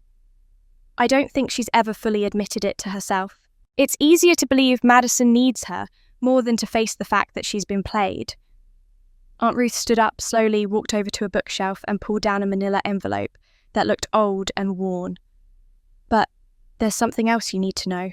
Something Madison made absolutely sure you never found out about. She handed me the envelope. It was sealed, yellowed with age. On the front, in faded ink, it said, Last Will and Testament of Margaret Fuller, 2006. Your grandmother, Aunt Ruth explained. She died when you were 17. Do you remember her funeral? Barely. Mum said I was too emotional to attend. Aunt Ruth's mouth tightened. You weren't too emotional. Madison convinced your mother that you didn't want to go, that you'd said Grandma was mean to you. She gestured to the envelope. Your grandmother left you something. Madison intercepted it. My hands shook as I opened the envelope, pulled out the legal documents inside. I scanned the pages until I found my name. To my granddaughter, Marissa Fuller, I leave the sum of $15,000 to be distributed on her 18th birthday for her education and future endeavours. I looked up at Aunt Ruth confused. I never got this. No, she said softly. You didn't, and I think I know what happened to it. Aunt Ruth walked back to the bookshelf and pulled out a folder, this one newer organised with labelled tabs.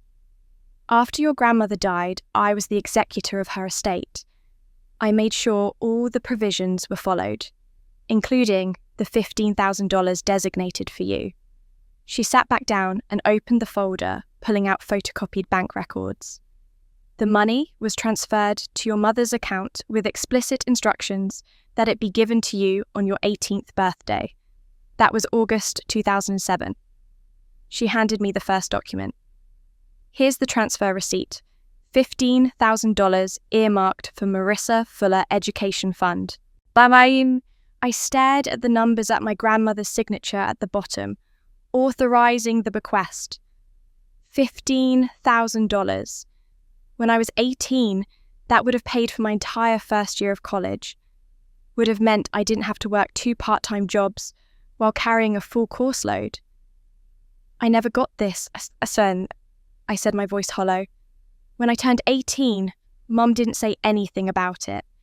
And when I asked about college money, she said Grandma's estate had been smaller than expected, that there wasn't anything left after the funeral costs and settling her debts. That was a lie, Aunt Ruth said gently. Your grandmother had life insurance that covered all of that. The estate was exactly what we'd anticipated, and you were entitled to that money. So where did it go? Aunt Ruth handed me another document. A bank statement from my mother's account dated August 2007. A withdrawal of $15,000. And next to it, a notation, transfer to Madison Fuller.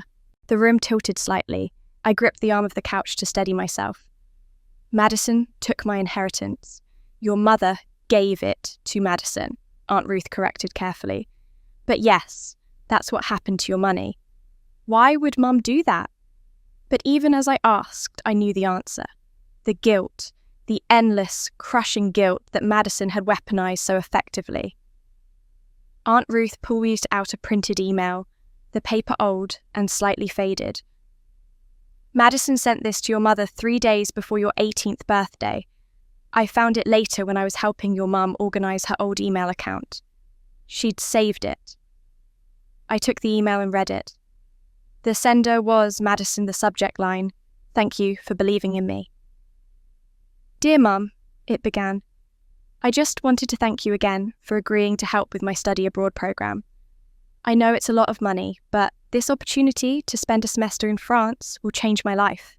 The programme only accepts 15 students nationwide, and I can't believe I got in, I promise. I'll make you so proud.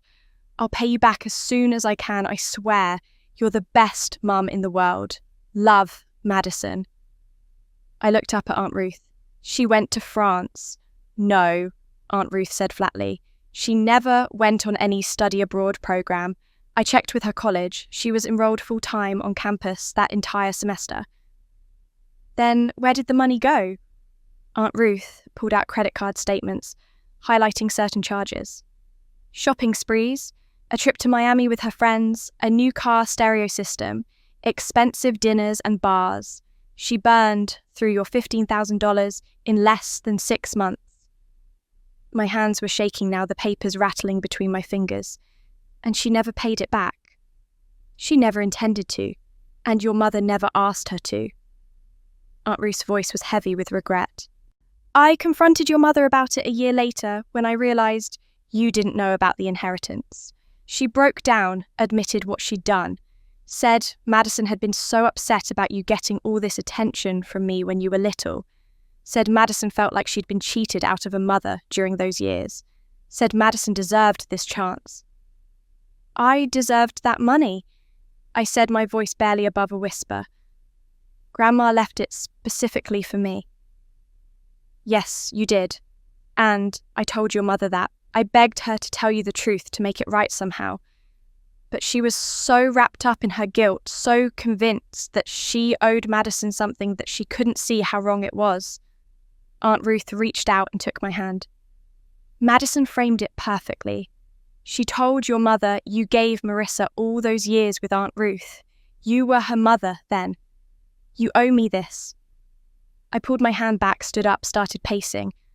All those years of struggling to pay for college, all those nights working late shifts at the campus library, while Madison posted photos of herself at parties, wearing new clothes, driving a car I'd assumed our parents had bought her. That was my money, my inheritance, my grandmother's final gift to me, stolen and spent on Madison's selfish pleasures. Does Mum know I never knew about this? I asked. She knows. I told her years ago that she needed to tell you, to apologise, to try to make it right. She said she would. Aunt Ruth's expression was sad and knowing. She never did she? No. She told me Grandma left everything to charity, that there was nothing for any of us. I felt something hot and sharp building in my chest, anger, pure justified anger. She let me believe that for 18 years. I should have told you myself. I should have broken my promise to your mother long ago. I'm sorry, Marissa. I chose loyalty to my sister over justice for you, and that was wrong. I looked at all the documents spread across Aunt Ruth's coffee table. The will, the transfer receipts, the email from Madison lying about France, the credit card statements showing exactly how my money had been wasted. Cold, hard proof of theft and deception. Can I take copies of all of this? I asked. You can have the originals, Aunt Ruth said. I kept them in case this day ever came, in case you ever learnt the truth and needed evidence. I gathered the papers carefully, my hands steadier now. The shock was wearing off, replaced by something clearer and stronger. Purpose. There's more, isn't there? I asked, looking at Aunt Ruth. More things Madison has done, more lies Mum has believed. I suspect so, but this is what I have proof of. She stood and walked over to me, placed both hands on my shoulders. What are you going to do? I looked down at the evidence of my stolen inheritance, thought about the $35,000 I'd spent supporting a mother who'd stolen from me, thought about 35 years of being invisible while Madison took everything that should have been mine. I need to talk to Mum, I said, my voice steady and cold. Right now. I drove to my mother's house at 1 a.m. with Aunt Ruth's folder on my passenger seat. The streets were empty, the houses dark. Normal people were sleeping. But there was nothing normal about any of this anymore. Mum's porch light was on when I pulled up. Her car was in the driveway. Madison's wasn't. Good. I didn't want her there for this. This conversation needed to happen between me and the woman who'd given birth to me, but never quite became my mother. I didn't knock. I used the key. I still had the one from years ago that Mum had never asked me to return, probably because she'd forgotten I had it. The house was quiet but not dark. Light spilled from the kitchen. I found Mum sitting at the kitchen table, still dressed, a cup of cold tea in front of her. She looked up when I entered, and I was startled by how much she'd aged in just 2 days. Her face was puffy from crying, her eyes red-rimmed and hollow. She looked small and fragile in a way I'd never seen before. Marissa, her voice was hoarse. I didn't think you'd come back. I almost didn't. I set the folder down on the table between us, with enough force that the sound echoed in the quiet kitchen. Where's Madison? At a friend's house. She left after you and Ethan did this morning. Said she couldn't stay here. Mum looked at the folder but didn't touch it. What's that? The truth. I sat down across from her, opened the folder and pulled out my grandmother's will. Did you know Grandma left me $15,000? Mum's face went white. Her hands fluttered up to her throat, then back down to grip the edge of the table. Marissa, I can explain. I'm sure you can. But first, I want to hear you say it. Say what you did. She closed her eyes. A tear slipped down her cheek. I gave your inheritance to Madison. You didn't give it to her. You stole it from me and gave it to her. There's a difference. I spread out the documents methodically, like a prosecutor laying out evidence. Here's the will. Here's the transfer to your account. Here's the transfer to Madison's account 3 days before my 18th birthday. Here's her email lying about a study abroad program she never attended. And here are her credit card statements showing she spent my $15,000 on shopping and vacations. Mum looked at each document, tears flowing freely now. I'm sorry, I'm so sorry. Why? I demanded. Why would you do that? That money was meant for my education. Grandma specified it was for me. Madison was so upset. Mum's voice broke.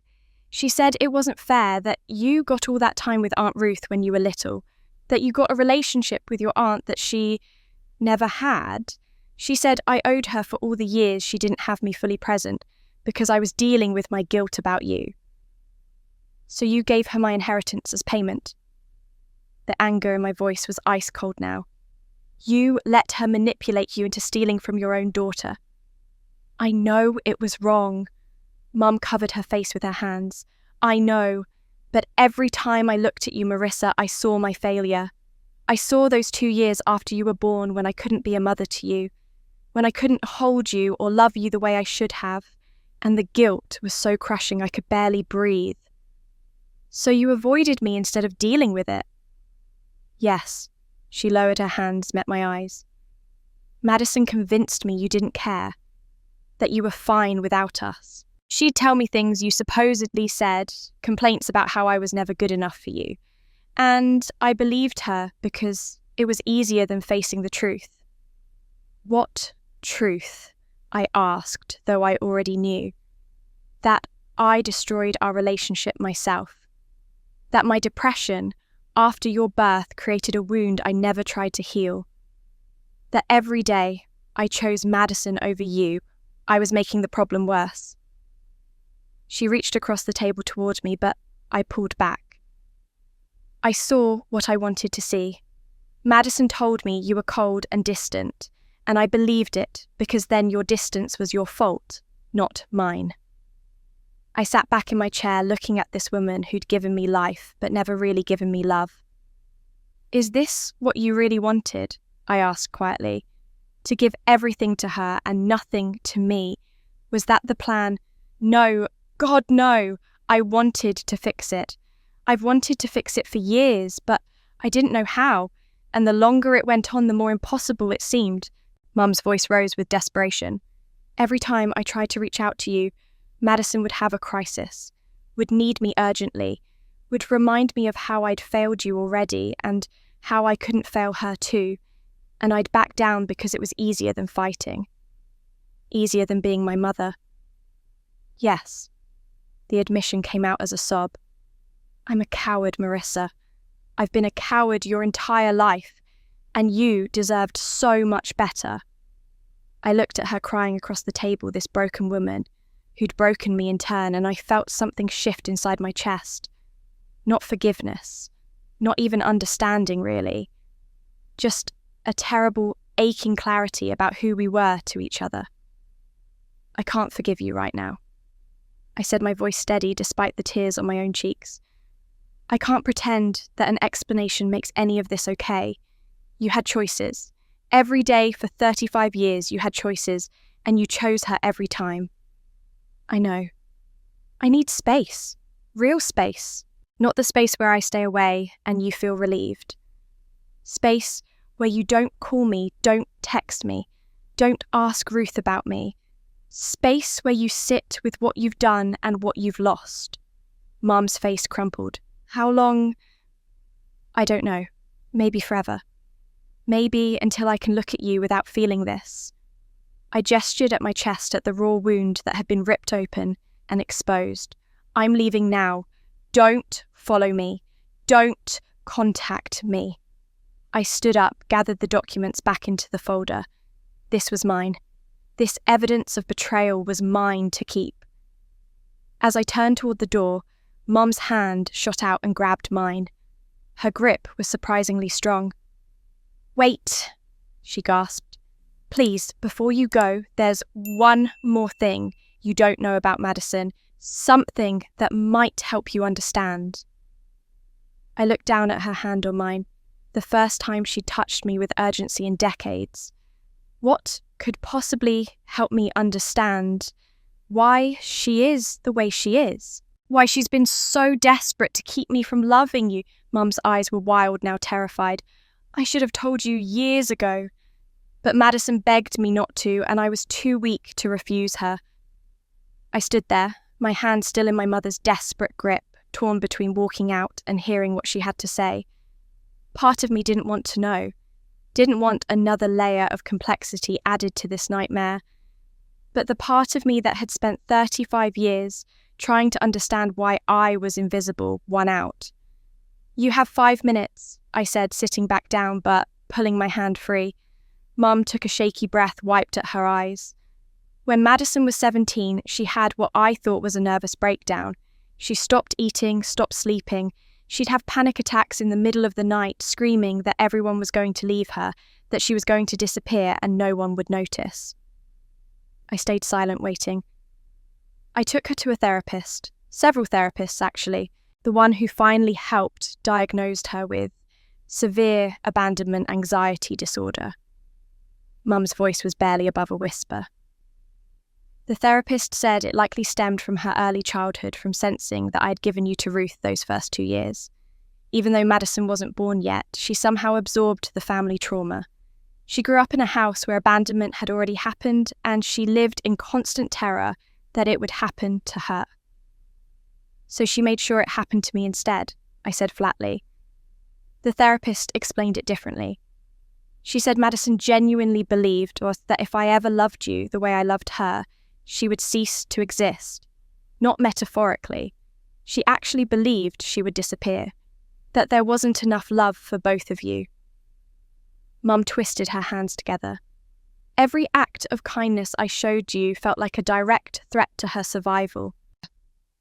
I thought about Madison standing at that window on Thanksgiving, watching me get thrown out her face lit with triumph. That doesn't excuse what she did to me. I know, I'm not saying it does. Mum looked at me directly. But I want you to understand that Madison has been suffering too. She's been living in a prison of her own fear for her entire life. She can't enjoy anything because she's always terrified it will be taken away. She can't trust anyone because she believes everyone will eventually choose someone else over her. She made sure I was that someone else. My voice was hard. She actively worked to turn you against me so she could feel secure. Yes, and that's inexcusable. But Marissa, she's sick. She's been sick since she was a child, and instead of getting her proper help, I enabled her. I validated her fears by always choosing her over you. I taught her that her anxiety was justified. Mum's voice broke again. I failed both of you, in different ways, but equally devastating. I sat back in my chair trying to process this. Madison wasn't just cruel. She was mentally ill and had been for decades. And our mother, instead of addressing it properly, had simply fed into it by sacrificing one daughter to comfort the other. You said she was in therapy. Did it help? For a while, she was doing better in college, learning coping mechanisms. But then, Mum stopped looking guilty. Then what? Then I suggested family therapy. Sure, including you. The therapist thought it would help Madison confront her fears about you in a safe environment. Help her see that my love for you didn't diminish my love for her. Mum's hands were shaking now. Madison had a complete breakdown. She hyperventilated so badly she passed out. When she came to, she begged me not to tell you about her diagnosis. She was terrified you would use it against her, that you'd mock her for being weak. I would never have done that, I said, shocked. I know. But she couldn't see that. Her anxiety told her everyone was a threat, especially you. So she begged me to promise I'd never tell you, never force her into therapy with you. And I promised. Mum looked at me with devastated eyes. I chose to protect her feelings instead of forcing her to face her fear. and in doing so, I gave her permission to keep tormenting you. She made me the villain in her head, I said, slowly understanding dawning. If I was the threat, the enemy, then everything she did to me was self-defense. Exactly. In Madison's mind, she wasn't being cruel. She was fighting for her survival. Mum reached across the table again, but this time didn't try to grab me. I'm not telling you this to make you forgive her. I'm telling you so you understand that this isn't about you being unlovable or insufficient. This is about two broken people, Madison and me, creating a toxic system that trapped all three of us. I looked at my mother at the guilt and shame written across her face and felt something strange. Not forgiveness, not even sympathy, but a kind of sad clarity. She was right. This had never been about me. It had always been about their brokenness, their fears, their failures. I'd just been the collateral damage. Madison needs real help, I said finally. Not enablement, not someone protecting her from consequences. Real psychiatric help. I know, I've known for years. But every time I suggest it, she says she's fine, and I back down. Mum looks smaller than ever. I don't know how to help her anymore. That's not my problem to solve. The words came out harder than I intended, but they were true. I can't save Madison from herself, and I can't save you from your guilt. I have to save myself first. Mum nodded, tears streaming down her face. I understand, and I'm sorry for all of it. For every single day of your life that I made you feel invisible. I stood up, picked up the folder again. I meant what I said. I need space. Real space. Don't contact me. How will I know if you're okay? You won't. Just like I never knew if you cared whether I was okay. I walked toward the door, then paused. Get Madison help. Real help. Not for me. For her. Because if she keeps going like this, she's going to destroy herself. I was halfway to my car when my phone buzzed in my pocket. I pulled it out, expecting another text from Aunt Ruth checking on me. It was Ethan, marked urgent. Madison just tried to drain your mum's bank account. I stopped her, but you need to come back. Now. I stared at the text, my exhaustion replaced by a spike of adrenaline. I turned and looked back at the house. Through the kitchen window, I could see Mum still sitting at the table, her head in her hands. She had no idea what Madison had just tried to do. I hit call on Ethan's number as I walked back toward the house. What happened? I demanded when he answered. Get back to your mum's house. Ethan said, his voice tight. Madison showed up at the bank this morning right when they opened. Tried to withdraw $8,000. The fraud protection system flagged it. I'm calling you from the bank now. The police are on their way. What do you mean the police are on their way? I asked already, pushing open Mum's front door. The bank called them. It's protocol for attempted fraud. Madison's on camera at the ATM. Ethan's voice was rushed. Your mum got an alert text at 2:15 this morning. Did she see it? I looked into the kitchen where Mum was still sitting at the table, exactly where I'd left her. I don't think so. She's been with me. Hold on. I walked back into the kitchen and Mum looked up confused. Marissa, I thought you were leaving. Where's your phone? I asked. My phone? She looked around vaguely, then pointed to the counter. Over there. Why? I picked it up, the screen lighting up to show 17 missed notifications. Text alerts from her bank. I opened the most recent one. Fraud alert, transaction of $8,000 attempted at 2:15 a.m. If this was not, you call 1-800-BANK immediately. I held the phone out to her. Did you try to withdraw $8,000 at 2 a.m? Mum's face went white. What? No, I've been here all night. I haven't left the house. Then Madison did. I put Ethan back on speaker. Ethan, I'm here with my mum. Tell us what happened. Ethan's voice filled the kitchen. At approximately 2:15 this morning, someone used your ATM card at the First National Bank branch on Miller Street. They attempted to withdraw $8,000.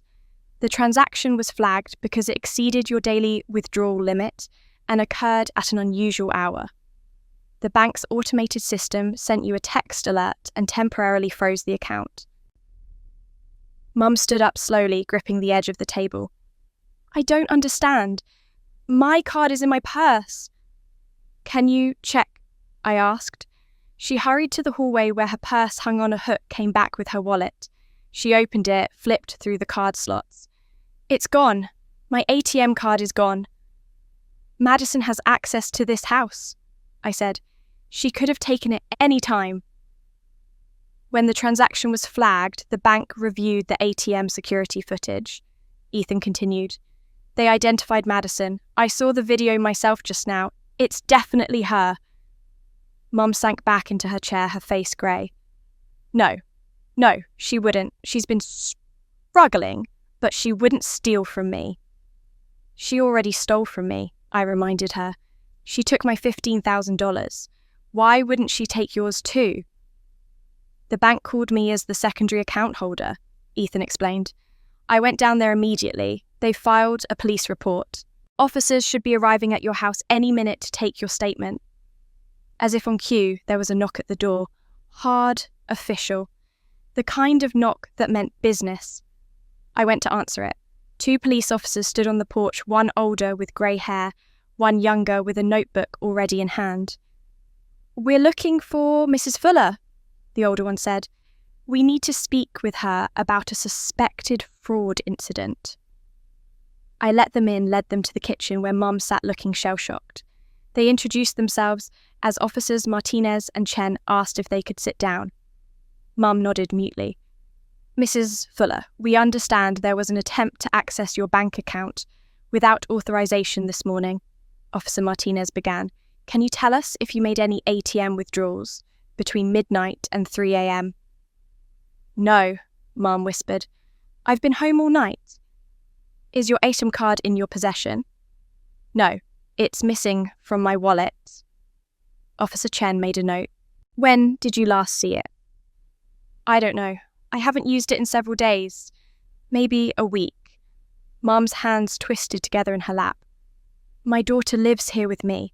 She has access to the house, to my things. Which daughter? Officer Martinez asked, glancing between me and Mum. Madison Fuller. Mum's voice broke on the name. But she wouldn't. She has problems, but she wouldn't. The bank security footage shows a woman matching Madison Fuller's description using your card at 2:15 a.m. Officer Chen said gently.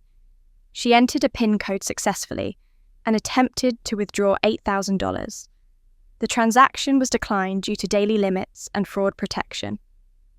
She guessed my PIN, Mum said slowly, realization dawning. I use her birthday. I've always used her birthday. She knows that.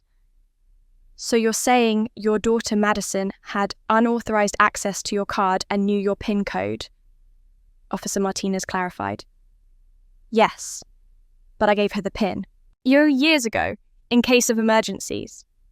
Mum was grasping at straws now, trying to find a way to make this okay. Maybe she needed the money for an emergency. At 2 a.m, I asked quietly, and she took your card without asking. The front door opened suddenly and we all turned. Madison stood in the doorway, her hair dishevelled, mascara smudged under her eyes. She froze when she saw the police officers. What's going on? She asked, her voice high and frightened. Madison Fuller. Officer Martinez stood up. Yes. She looked at Mum, at me, back at the officers. Mum, what did you tell them? Miss Fuller, we need to ask you some questions about an ATM transaction this morning at 2:15 a.m. on Miller Street. Madison's face went through several expressions rapidly. Confusion, fear, calculation. I don't know what you're talking about. We have you on camera, Officer Chen said calmly, using your mother's ATM card, attempting to withdraw $8,000. That wasn't me, Madison said immediately. I was home sleeping. You weren't here, I said.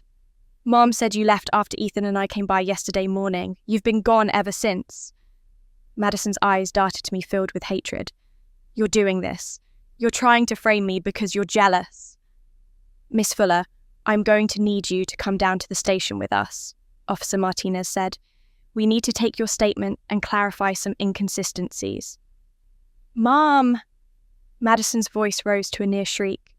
Tell them this is a mistake. Tell them I would never steal from you. Mum sat very still, her face pale.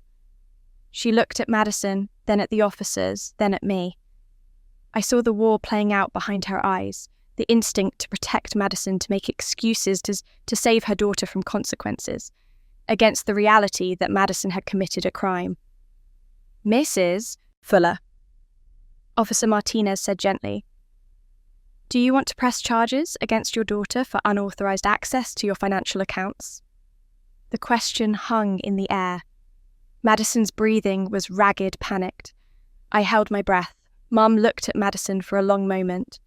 Then she turned to me, saw the folder still on the table with proof of the stolen inheritance, saw 35 years of damage written on my face. When she spoke, her voice was barely above a whisper, but it was steady. Yes. 3 months passed in a strange limbo. Madison was arrested that morning, processed and released on her own recognizance after Mom declined to post bail, but the judge decided she wasn't a flight risk. A public defender was appointed. There were preliminary hearings. I didn't attend negotiations I heard about secondhand through Aunt Ruth. I kept my distance from Mum, as I'd asked. She respected that, or at least she tried. Aunt Ruth told me Mum had started therapy, was finally addressing the postpartum depression and guilt she'd carried for decades. I was glad for her in an abstract way, but I wasn't ready to be part of her healing journey yet.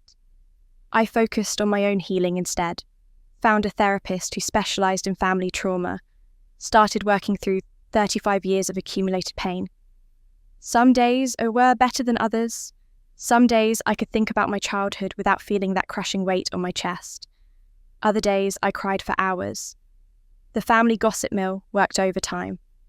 Some relatives sided with Madison, claimed I was being vindictive, that family should forgive. Family. Most stayed silent, uncomfortable with having to choose sides. A few reached out to apologize, to say they'd seen the signs and done nothing. I appreciated those calls more than they knew. Today was the sentencing hearing. Madison had accepted a plea deal 2 weeks ago, pleading guilty to 1 count of unauthorized access to financial account, a misdemeanor.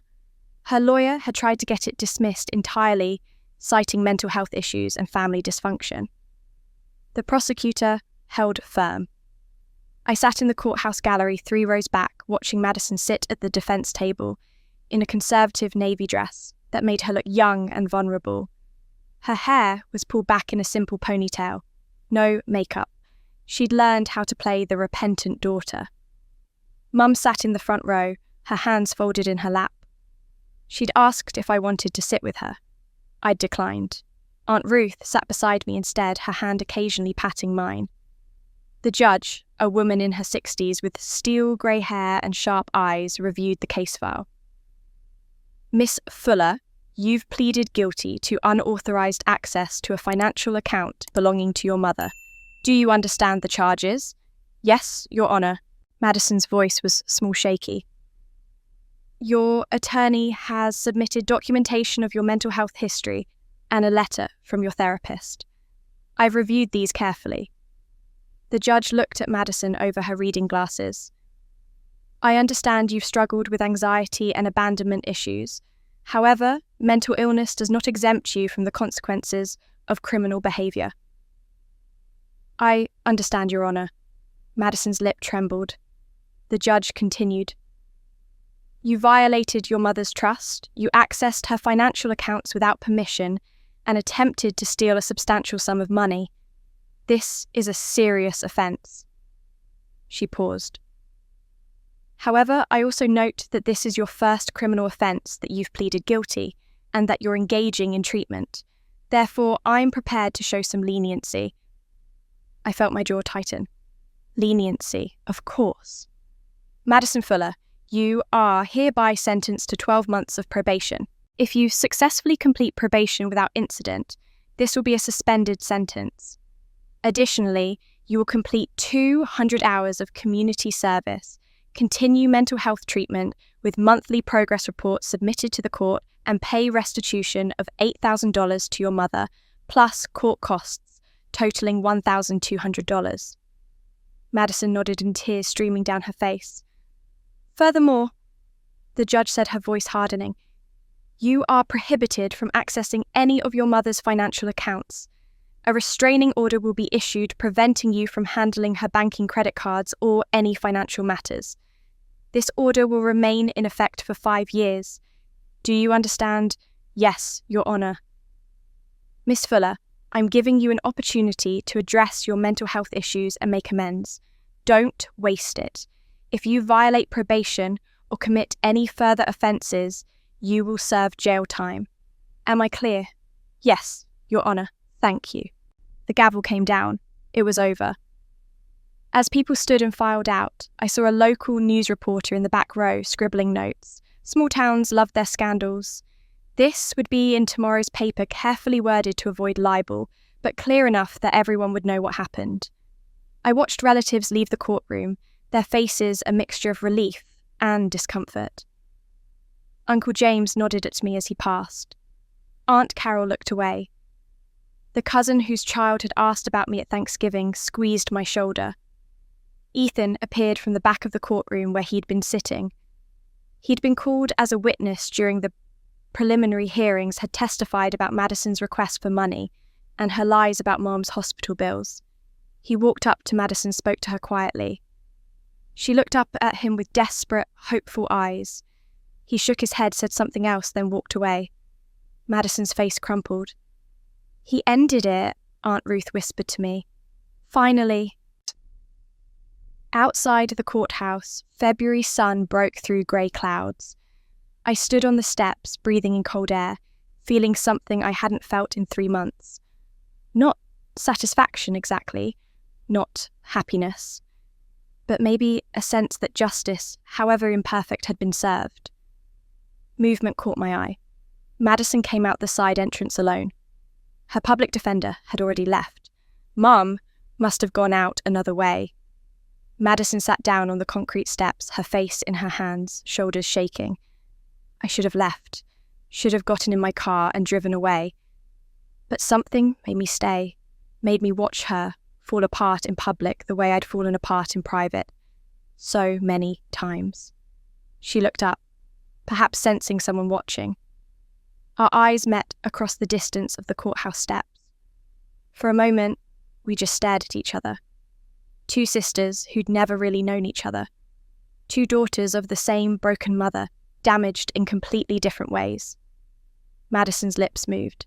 No sound reached me, but I could read the words. I'm sorry. I didn't acknowledge Madison's apology. I just turned and walked to my car, aware of Aunt Ruth following behind me. We didn't speak until we were both seated inside the courthouse, disappearing in my rearview mirror. How do you feel? Aunt Ruth asked. I don't know yet, I answered honestly, and didn't.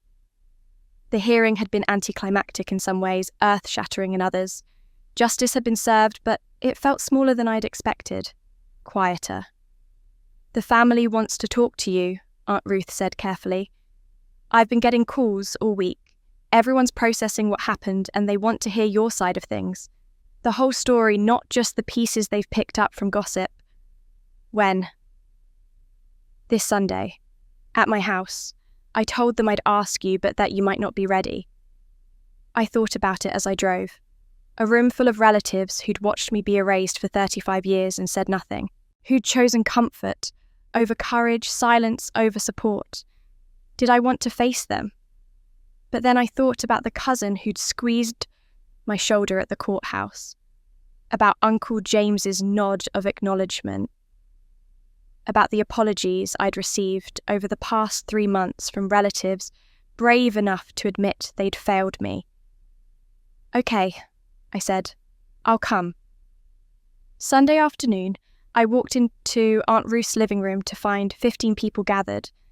Uncles, aunts, cousins, even my grandmother on my father's side, who rarely left her house anymore. They all turned to look at me when I entered, and I saw a mixture of expressions: shame, curiosity, sympathy, discomfort. "Thank you for coming," Aunt Ruth said, gesturing to the armchair she'd left empty for me. "Everyone's here because we need to have an honest conversation about what's been happening in this family. Marissa has agreed to share her story with all of us." I sat down the folder of documents in my lap, the same folder I'd shown Mum and Ethan months ago. I'd brought it as evidence proof that I wasn't exaggerating or being dramatic. "I want to start by showing you something," I said, pulling out the bank statements. I passed them around the room. "For 5 years, I paid my mother's bills: electric, water, property tax, home repairs, over $35,000 total. I did it anonymously because I didn't want her to feel obligated to me. I just wanted to help." Aunt Carol took the documents, her hand shaking. "Marissa, we had no idea. Madison knew. She accessed Mom's account, saw what I was doing, and deleted the evidence. Then she told Mum I was trying to steal from her. That's why Mum threw me out on Thanksgiving." I pulled out the next set of documents. "This is my grandmother's will. She left me $15,000 for my education. Madison convinced Mum to give her the money instead, claiming it was for a study abroad program. She never went abroad. She spent my inheritance on shopping and vacations." The room was completely silent, except for the rustling of papers being passed from hand to hand.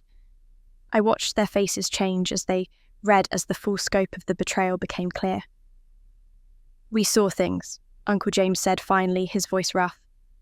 "We saw how differently your mother treated you and Madison. We noticed you were always on the outside. But we told ourselves it wasn't our business, that every family has its dynamics." "I saw it too," Aunt Carol admitted, tears running down her cheeks. "I saw the way Madison would manipulate situations to make you look bad. I saw your mother overlook your achievements while celebrating Madison's smallest successes, and I said nothing. I was too cowardly to speak up." "We all were," my cousin Jennifer added.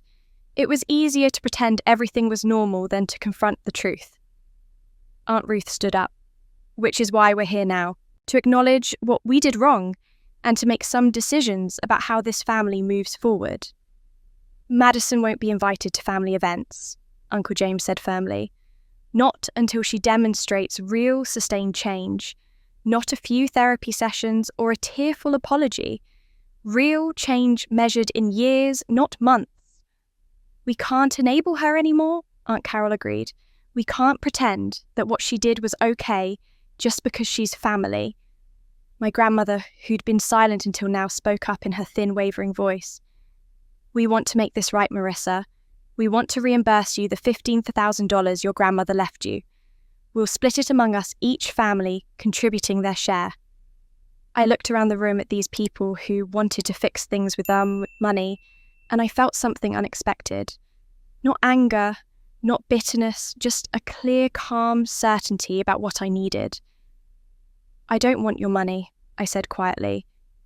"What I want is what you're giving me right now. Acknowledgement, validation, respect, the understanding that what happened to me was wrong and that you see it now." "You have that," Aunt Ruth said. "You've always deserved that." My phone buzzed in my pocket. I ignored it, but it buzzed again. And again. Finally, I pulled it out, ready to silence it. An email notification from an address I didn't recognize. The subject line made my blood run cold. "You'll regret this." I opened it with shaking hands. "You took everything from me. My mother, my family, my future. I'll make sure you regret destroying my life. You'll pay for what you've done." "Marissa?" Aunt Ruth noticed my expression. "What's wrong?" I showed her the email. She read it, her face paling. "We need to call the police." "It could be from Madison," Uncle James said, looking over Aunt Ruth's shoulder. But even as he said it, my phone rang. The caller ID showed a number I didn't recognize with a local area code. I answered cautiously. "Marissa Fuller." a young woman's voice nervous and rushed. Yes? This is Chelsea. I was Madison's roommate before she moved back in with your mum 2 years ago. She paused. I just saw the news about the trial. And I need to tell you something about Madison's friend Ashley.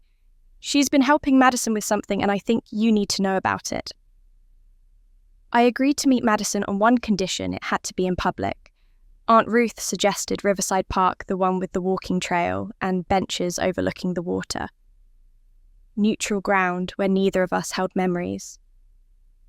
I arrived first, chose a bench in full view of the parking lot and the joggers passing by. March had brought warmer weather and the park was busy with families and dog walkers. I felt safer surrounded by strangers than I would have felt alone with my sister. When Madison arrived, I barely recognised her. She'd lost weight enough that her clothes hung loose on her frame. Her hair, usually styled perfectly, was pulled back in a messy bun. No makeup. Dark circles under her eyes that spoke of sleepless nights. She walked slowly like someone much older, and when she saw me, she didn't smile or wave. She just came over and stood a few feet away. Thank you for meeting me, she said quietly.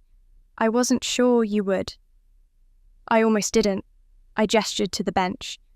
You can sit if you want. She sat at the far end, maintaining distance between us. For a long moment, neither of us spoke. I watched a family with 2 small children feeding ducks by the pond, their laughter carrying across the water. I know I don't deserve your forgiveness, Madison finally said. I'm not asking for it. I just needed to see you and tell you some things I should have said years ago. I turned to look at her. Without the armour of makeup and expensive clothes, without the haughty confidence she'd always worn like a shield, she looked small and broken. Human, in a way I'd never seen her before. I'm listening. I've been in intensive therapy since the trial, 3 times a week, not because the court ordered it, but because I can't keep living like this. Her voice was steady but raw. My therapist has been helping me understand why I did the things I did, why I was so cruel to you. Mom told me about your diagnosis, the abandonment anxiety. Madison nodded. I've had it since I was young, but having a diagnosis doesn't excuse anything. Lots of people have mental health issues and don't systematically destroy their siblings' lives. She looked down at her hands. I spent 35 years believing that if Mum loved you, I would cease to exist. Not metaphorically. I actually believed that. Like there was only a finite amount of love in the world, and if you got any of it, there would be nothing left for me. So you made sure I got none of it? Yes. Every time Mum tried to show you attention, I felt this panic so intense I couldn't breathe. And I learned that if I cried, if I had a crisis, if I reminded Mum of her guilt about you, she'd focus back on me. I'd feel safe again. Madison's voice broke. I didn't think about what I was doing to you. Or maybe I did, and I just didn't care because my fear was bigger than my empathy.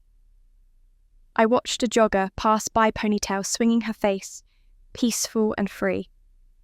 I wondered what it felt like to be someone whose biggest worry was whether they'd beat their personal best time. Someone who didn't carry decades of family trauma. Your pain doesn't excuse what you did, I said finally. You destroyed both of us. You are living in constant fear and anxiety. Me living as a ghost in my own family. Nobody won. I know. Madison wiped at her eyes. My therapist says I have to learn to sit with discomfort. To feel fear without trying to control everything around me to make it go away. It's the hardest thing I've ever done.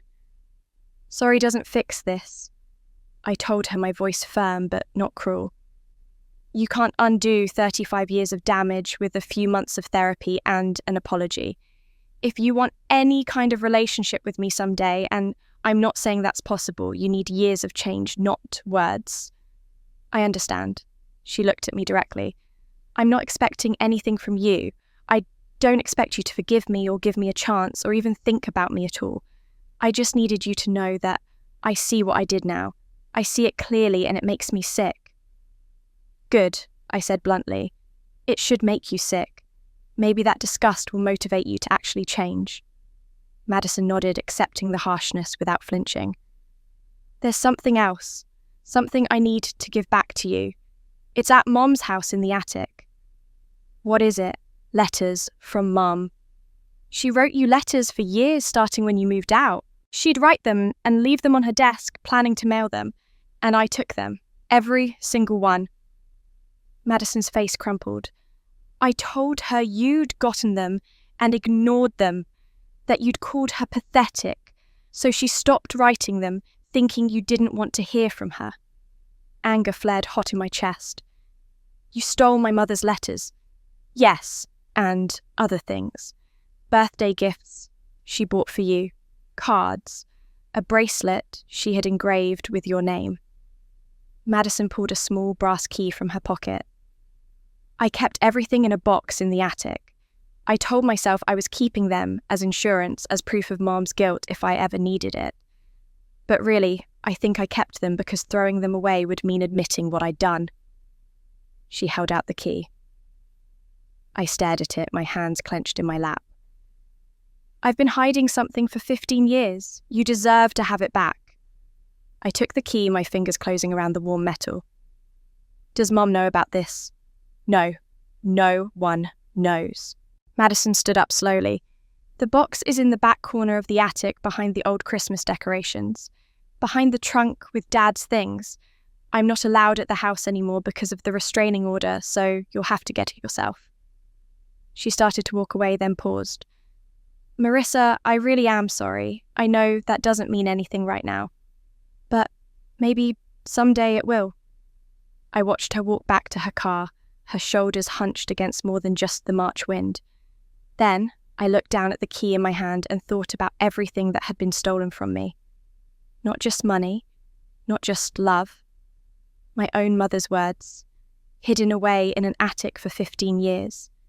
I needed to see what was in that box. I sat in my car outside Mum's house for 10 minutes, the brass key warm in my palm. I knew she wasn't home. Aunt Ruth had mentioned Mum had a therapy appointment every Thursday afternoon that lasted 2 hours. I timed my visit deliberately to avoid her to have this moment alone. Using my old key felt like trespassing, even though, technically, I had a right to be here. The house was quiet when I stepped inside, smelling faintly of the lavender potpourri Mum kept in the hallway. Everything looked the same as it had on Thanksgiving, but also completely different, like I was seeing it through new eyes. I climbed the stairs to the second floor, then pulled down the attic ladder. The attic was dim and musty, filled with decades of accumulated family history.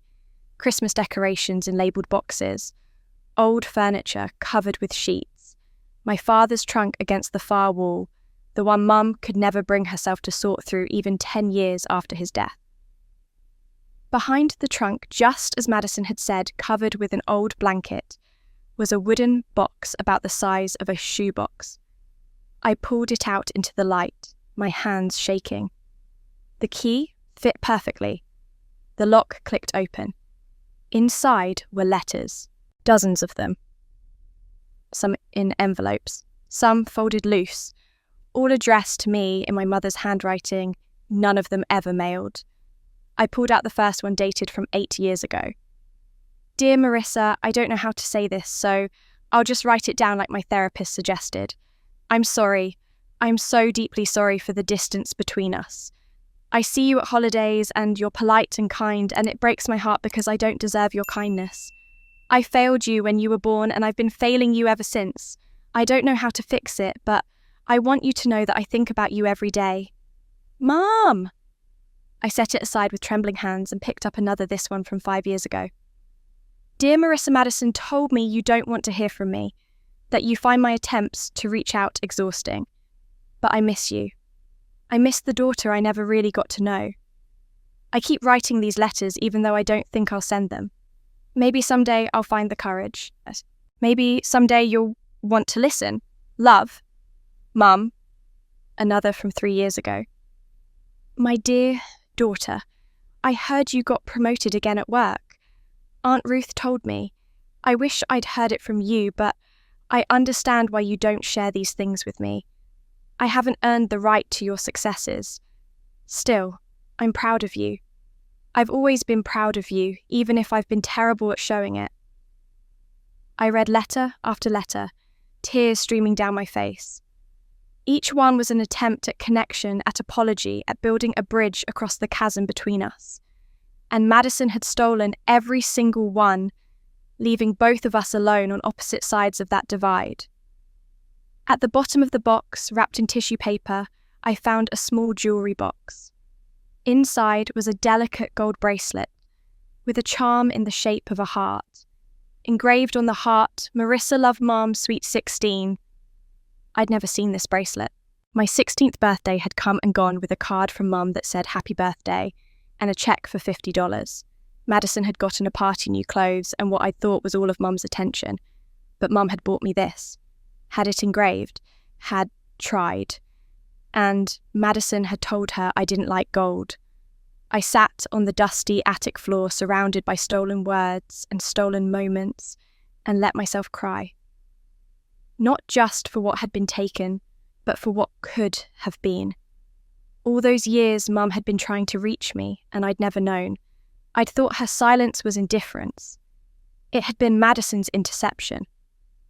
I picked up another letter at random, this one from 7 years ago. Dear Marissa, I'm writing this on your birthday. You're 28 today. I wonder if you're celebrating, if you're happy, if you have friends who tell you how special you are. I hope you do. I hope your life is full of people who see you the way I should have seen you from the beginning. Madison says you wouldn't want to hear from me today that birthdays are hard for you because of how I've treated you over the years. She's probably right, but I want you to know I'm thinking of you. I'm always thinking of you. With all my love, Mum. I counted the letters, 53 in total, spanning from the year I moved out at 20 until last year. An average of 3 letters per year for 15 years. 3 attempts at connection, 3 extended hands that I never knew existed. I carefully put everything back in the box, including the bracelet. Then I carried it down from the attic, down the stairs, and set it gently on the kitchen table where Mum would see it when she came home. I pulled out my phone and texted her, breaking the silence I'd imposed months ago. I found the box. We need to talk. I'll be at your house when you get home from therapy. Then, I sat down at that kitchen table, the same table where Mum had told me I wasn't family on Thanksgiving, and I waited. The front door opened 30 minutes later. Mum stopped dead when she saw me sitting there, saw the box on the table between us. Marissa, her voice was barely a whisper. I didn't know you were coming. Madison gave me the key, I said. She told me what she did, how she took these letters for 15 years. Mum's face crumbled. She moved slowly toward the table, saw the open box, and let out a sound that was half sob, half gasp. Oh God, you read them. Yes. Marissa, I wrote those because I didn't know how else to reach you. And when I never heard back when Madison said you told her my letters were pathetic and desperate, I thought she couldn't finish. You thought I didn't want to hear from you, or us. I finished. But I never got them. Not a single one. Mum collapsed into the chair across from me, staring at the box of letters like it was evidence of a crime, which in a way it was. All these years, she whispered. All these years, I thought you were ignoring me. I never got the chance not to ignore you, I said, my voice breaking. Madison made sure of that. Mum reached across the table, and this time I didn't pull away when she took my hand. We sat there in her kitchen holding hands across 15 years of stolen words and cried together. I need to see you, I said finally. Not once in a few months. Not when it's convenient. I need to actually see you, and I need you to actually see me. I want that, Mum said. God, Marissa, I want that more than anything.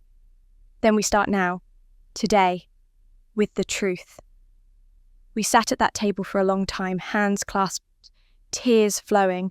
Mum kept looking at the box of letters like she couldn't believe they'd been hidden all these years, like she was mourning the connection we could have had if Madison hadn't intercepted every attempt. I wrote you so many more than these, Mum finally said, her voice hoarse. But After a year of silence, I started keeping them in a journal instead. Thought it was less painful than writing letters I believed you were ignoring. I never ignored you, I said. I just never knew you were trying. Mum pulled her hand back, wrapped her arms around herself. I should have tried harder. Should have called instead of just writing. Should have shown up at your apartment and demanded we talk, instead of accepting Madison's word that you wanted nothing to do with me. Why did you believe her so easily? It was the question I'd been carrying for months. Why was it easier to think I hated you than to think she was lying? Mum was quiet for a long moment, because believing you hated me meant I was being punished for what I'd done wrong. It fit the narrative I'd been telling myself since you were born, that I'd failed you, and you'd rightfully rejected me. She wiped at her eyes. Believing Madison was lying would have meant facing something harder, that I was still failing you by believing lies about you, that I was actively choosing the wrong daughter. You were, I said, and she flinched but didn't argue. I know, I've known for years, but I didn't know how to stop. Madison seemed so fragile, so needy, and you seemed so strong, so independent. I told myself you didn't need me the way she did. Mum's voice broke. I was wrong. Everyone needs their mother, even strong people. Especially strong people who had to become strong because their mother wasn't there. I stood up, walked to the window, looked out at the backyard where Madison and I had played as children, or rather where Madison had played while I watched from the sidelines, always on the outside. I don't deserve your forgiveness, Mum said behind me. I know I don't, but I want to spend the rest of my life trying to make this right. If you'll let me. I turned to face her.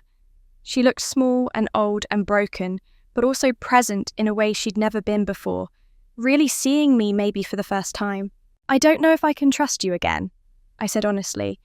35 years of damage doesn't heal overnight, but I'm willing to try, under some conditions. Anything, Mom said immediately. Family therapy, together, once a week. Not you telling me about your therapy, not you working through your guilt alone. Us in a room with a professional who can help us navigate this. Yes, absolutely. No contact with Madison until we're both ready. I'm not saying never, I'm saying not now. She's working on herself and we need to work on us without her interference. Mum hesitated, and I saw the instinct to protect Madison flare up. But then she nodded. You're right. Madison needs to focus on her own healing, and I need to focus on repairing what I broke with you. And I need 6 months, I continued. 6 months where we're in therapy together, but not trying to be a normal mother and daughter. 6 months where we're honest about the damage and don't rush to fix it. Where we sit with the discomfort and learn how to actually see each other. 6 months, Mum repeated. And then we'll talk about what comes next. Maybe we can build something real. Maybe we can't. But either way, we'll know we tried honestly. Mum stood up, walked over to her purse and pulled out a folder. I want to show you something. My lawyer drew this up last month. She handed me papers. A revised last will and testament. I scanned the document until I found the distribution of assets section. 50% to Marissa Fuller. 50% to Madison Fuller, contingent on completion of mental health treatment and demonstration of financial responsibility. I looked up at her. You changed your will. I should have done it years ago. I let Madison convince me to write that first will when I was at my lowest, when I believed all her lies about you. This is what it should have been from the beginning. Equal, fair. Mum's voice was firm. You're my daughter, Marissa. Both of you are my daughters. But I'm done letting guilt and manipulation dictate how I treat my children. I set the papers on the table, my hands shaking. It wasn't about the money. It had never been about the money. It was about being seen as equal, as worthy, as loved. Thank you, I said quietly. Mum stepped closer, hesitant, and opened her arms. Can I hug you? I thought about all the times she'd hugged Madison while I stood watching, all the times I'd ached for physical affection from her and gotten nothing. Part of me wanted to say no to make her feel the rejection I'd felt. But I was tired of punishing people, tired of protecting myself by staying distant. I stepped into her arms. She held me tight and I let myself sink into it, let myself feel what it was like to be held by my mother, really held, for the first time in decades. She smelled like lavender and coffee and her arms were strong despite her age. "I'm sorry," she whispered into my hair. "I'm so sorry." "I know," I said. "That's a start." We stood there in the kitchen, holding each other, both of us crying. Not from pain this time, from something else. Something that felt almost like hope. When we finally pulled apart, I picked up the box of letters. "I'm taking these with me. I want to read them all properly, to understand what you were trying to say." "They're yours," Mum said. They were always meant for you." I walked toward the door, then paused. "I'll call you next week to set up the first therapy appointment." "I'll be waiting." Mum followed me to the door. "Marissa?" I turned back. 6 months, she said. "I'll be here, I promise. And, Marissa," her voice broke, "you're the pride of my life. You always have been. I should have told you that 35 years ago." I couldn't speak past the lump in my throat, so I just nodded, clutched the box of stolen letters to my chest and walked to my car. As I drove away, I looked in the rearview mirror and saw Mum standing on the porch watching me go, not with relief that I was leaving, with hope that I'd come back. For the first time in my life, I believed she actually wanted me to. 2 weeks after that conversation, I got my first email from Madison. The subject line was simple, month 1. I almost deleted it without reading, but curiosity won, and I opened it to find a brief message. "Marissa, I know you don't want to hear from me and I'm not asking for a response. I just wanted you to know I moved to Portland, found a studio apartment and a job as a cashier at a grocery store. It's not much, but it's mine. I'm paying for everything myself, therapy twice a week, taking it one day at a time. M." I closed the email and sat staring at my laptop screen. Madison working retail, Madison living in a studio apartment, Madison building a life from nothing after having everything handed to her. I didn't respond, but I didn't delete it either. The next month, another email came. "Month 2, got my first full paycheck today. $1,247 after taxes. It's not much compared to what you make, but I earned every dollar of it. Therapist says I sabotaged my own life out of fear, that I could have had a career, relationships, a real future if I hadn't spent all my energy tearing you down. She's right, working on accepting that." Month 3. Paid my first month of restitution to Mum, $667, only 11 more months to go. My apartment has mice and the neighbours are loud, but it's mine. Nobody's enabling me. Nobody's fixing my problems. It's terrifying and also kind of freeing. I read each email, never responding, but finding myself watching for them at the beginning of each month. Ethan, who'd stayed in touch through occasional coffee meetups, would update me on what he'd heard through mutual acquaintances.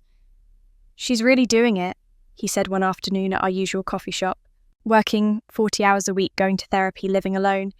"People who know her don't recognise her anymore. She's actually humble." "Humble doesn't erase what she did," I said, stirring my coffee. "No, but it's a start." Ethan looked at me carefully. "How are you doing?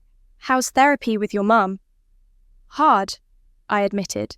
"Some sessions we barely speak. Some sessions we both cry the entire hour.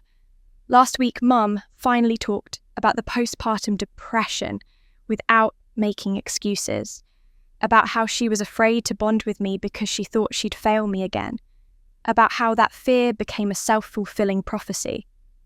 That's progress. Maybe. I took a sip of coffee. The therapist keeps saying healing isn't linear, That some days will feel like breakthroughs and some days will feel like we're back at square one. I'm starting to believe her. Mum and I had been meeting once a week every Thursday at 4:00 in Dr. Chen's office downtown. The first few sessions, we could barely look at each other. We'd sit on opposite ends of the couch while Dr. Chen asked questions neither of us wanted to answer. By month 3, we could sit next to each other. By month 4, Mum could say, "I was wrong," without crying. By month 5, I could say, "I'm angry," without apologising for it. Dr. Chen taught us to communicate without Madison as a buffer, to say what we actually meant instead of letting resentment fester, to sit with uncomfortable silences instead of filling them with pleasantries. Your mother is learning to see you as a separate person, Dr. Chen explained one session when Mum had stepped out to take a phone call. For your whole life, she's seen you through the lens of her own failure. She couldn't separate who you are from who she failed to be for you. And now, I asked, now she's trying. It's not easy to unlearn 35 years of defensive avoidance, but she's doing the work. I was doing my own work too. Individual therapy twice a month, where I processed my anger, my grief, my fear of trusting people who'd hurt me. My therapist, Dr. Williams, helped me understand that choosing to try to rebuild with my mother didn't make me weak or naive. You're allowed to hold boundaries while still being open to change, she told me. You can protect yourself and still give people room to grow. 6 months passed. Slower than I expected, but healing wasn't linear. It was messy and painful and real. Some days I felt strong and clear. Other days I felt like that scared little girl making birthday cards her mother would never see. Madison's 6th email arrived on schedule. Month 6, halfway through restitution. Completed 100 hours of community service at a food bank.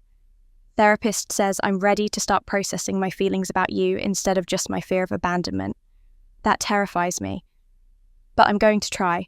You don't owe me anything, but if you ever want to talk, I'm here. M. I read it 3 times, then closed my laptop without responding. I wasn't ready yet. Maybe I never would be. But I could feel something shifting inside me, some small crack in the wall I'd built around the idea of my sister. My phone rang, startling me out of my thoughts. Mum's name appeared on the screen. 6 months ago, I told her I needed space. 6 months of therapy, of learning to communicate, of slowly rebuilding something that had never really existed in the first place. 6 months was over. I took a deep breath and answered. Hello. Marissa? Mum's voice was warm, nervous. I was wondering if you'd like to come over for dinner this week. Just the 2 of us. Nothing fancy. I'll cook your favourite meal, whatever that is. I realised yesterday I don't actually know what your favourite meal is, and that broke my heart, and I want to fix that. I want to know you. I looked around my apartment at the life I'd built alone, without family, without support, at the strength I'd developed from being invisible, at the success I'd achieved despite everything. And I thought about the woman on the other end of the phone, who was finally trying. Thursday night, I said, and Mum, my favourite meal is chicken pot pie, the way Dad used to make it. I remember his recipe, Mum said, and I could hear the smile in her voice. I'll make it perfect, I promise. Thursday evening, I stood on Mum's porch again, but this time everything felt different. My hand didn't shake as I raised it to knock. My chest didn't tighten with anxiety. I'd been here a dozen times over the past 6 months. For our therapy sessions, Mum had offered to host them at her house, so I wouldn't have to make the trip to Dr. Chen's office every week. But this was the first time I was coming just for dinner, just to spend time together, just to try being a daughter. Mum opened the door before I could knock, like she'd been waiting by the window. She wore a simple cardigan and jeans, her hair pulled back in a ponytail. No pretense, no performance. You came, she said, and I could hear the relief in her voice. I said I would. I know, but...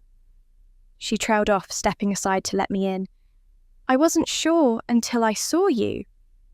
The house smelled incredible. Rich, savoury, comforting. The smell of chicken, pot pie, baking in the oven, just like Dad used to make on Sunday evenings, when I was small enough to believe my family was happy. "It's almost ready," Mum said, leading me to the kitchen. I had to call Aunt Ruth 3 times to make sure I got Dad's recipe right. I couldn't remember if he used thyme or rosemary. "Both," I said. "He used both." "That's what Ruth said." Mum gestured to the table already set for 2. Simple white plates, cloth napkins, a small vase with daisies in the centre. "I hope you're hungry." We sat down, and for a moment I didn't know what to say. 6 months of therapy had taught us how to talk about pain, about failure, about the past. But we'd never learned how to just talk, how to have a normal conversation like normal mothers and daughters. Mum seemed to sense my uncertainty. "How's work?" she asked, passing me a basket of rolls. "You mentioned a big project coming up in our last session." "It's going well. We're implementing a new patient data system across all 3 regions. It's complicated, but I think we'll have it running smoothly by next quarter." I took a roll, buttered it. "How's your book club? You said you'd joined one." "Oh, it's wonderful. We're reading a mystery set in Maine. The protagonist reminds me a bit of you, actually. She's competent and independent, and she doesn't take any nonsense from anyone." Mum smiled. "I find myself thinking that a lot these days. Marissa would handle this situation like that. Or Marissa would say something smart here. Shy? I'm learning about you through the competent women in novels." Something in my chest loosened at that.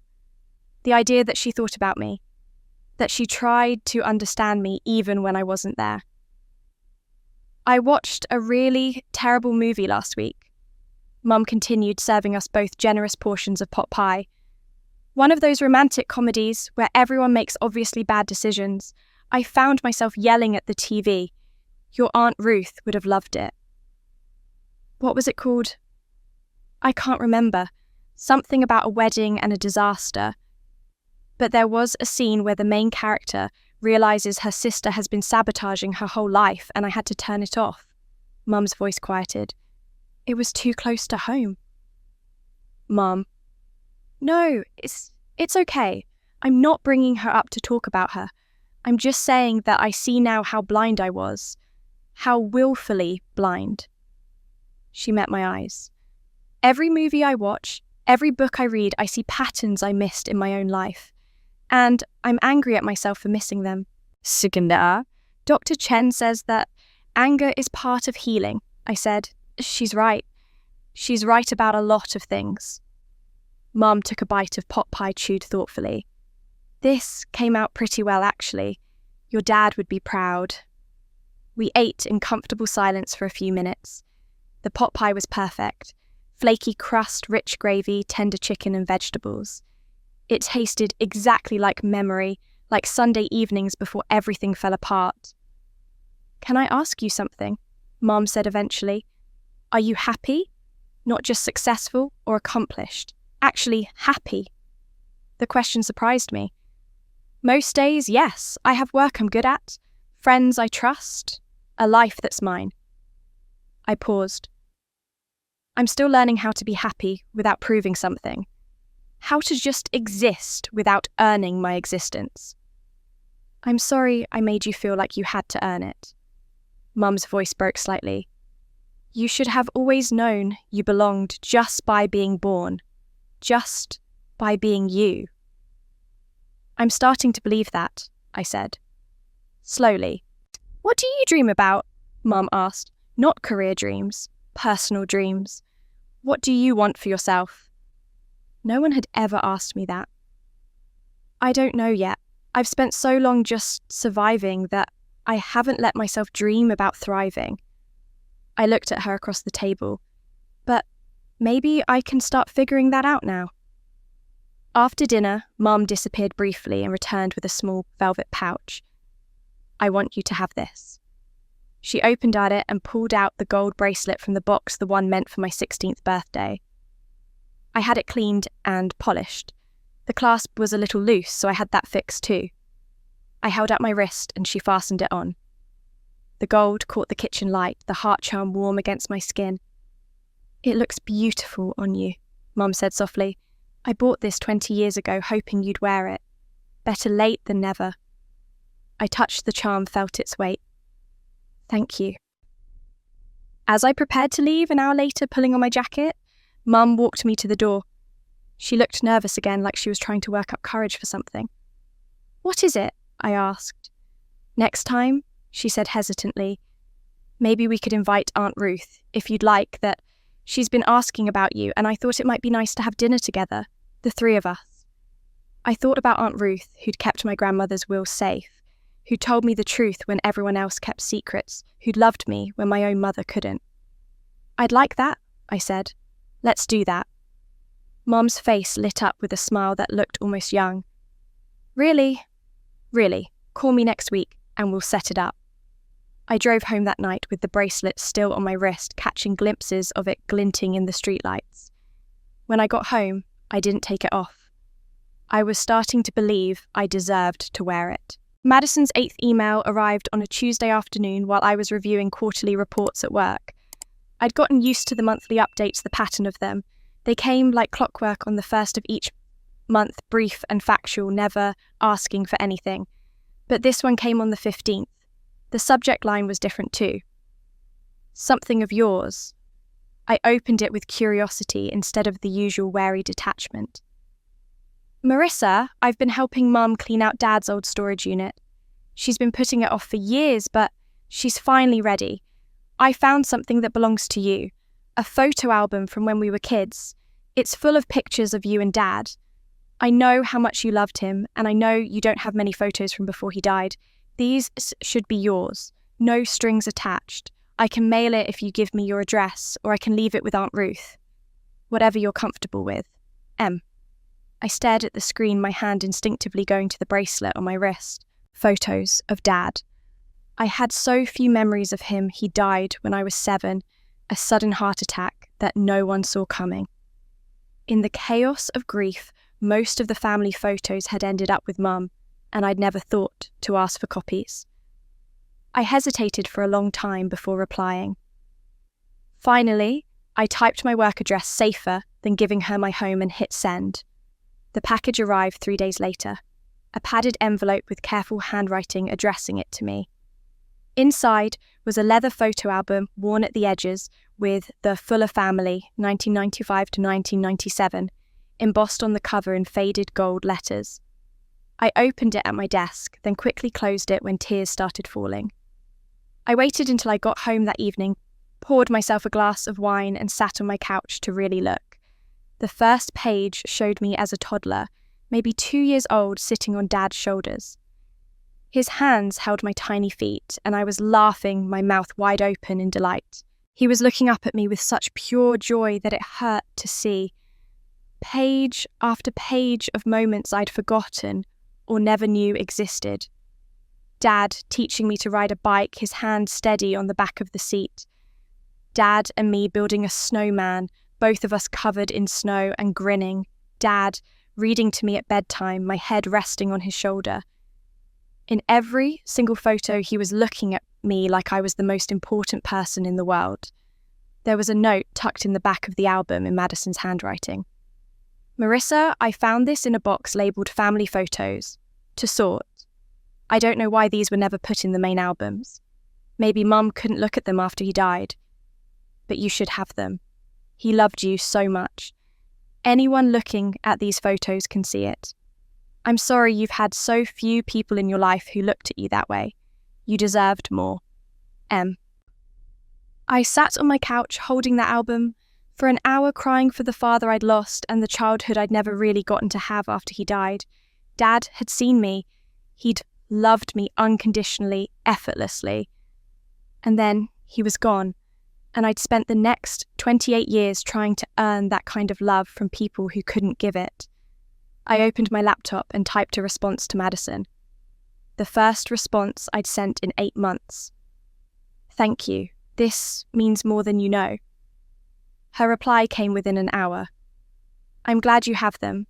I don't expect forgiveness for giving you something that was always yours. I just wanted to do one right thing. M. I stared at those words. One right thing. As if one kind gesture could balance the scales against decades of cruelty. It couldn't, of course, but maybe it wasn't meant to. Maybe it was just what it appeared to be, a sister trying to be slightly less terrible. I wrote back, "Why now?"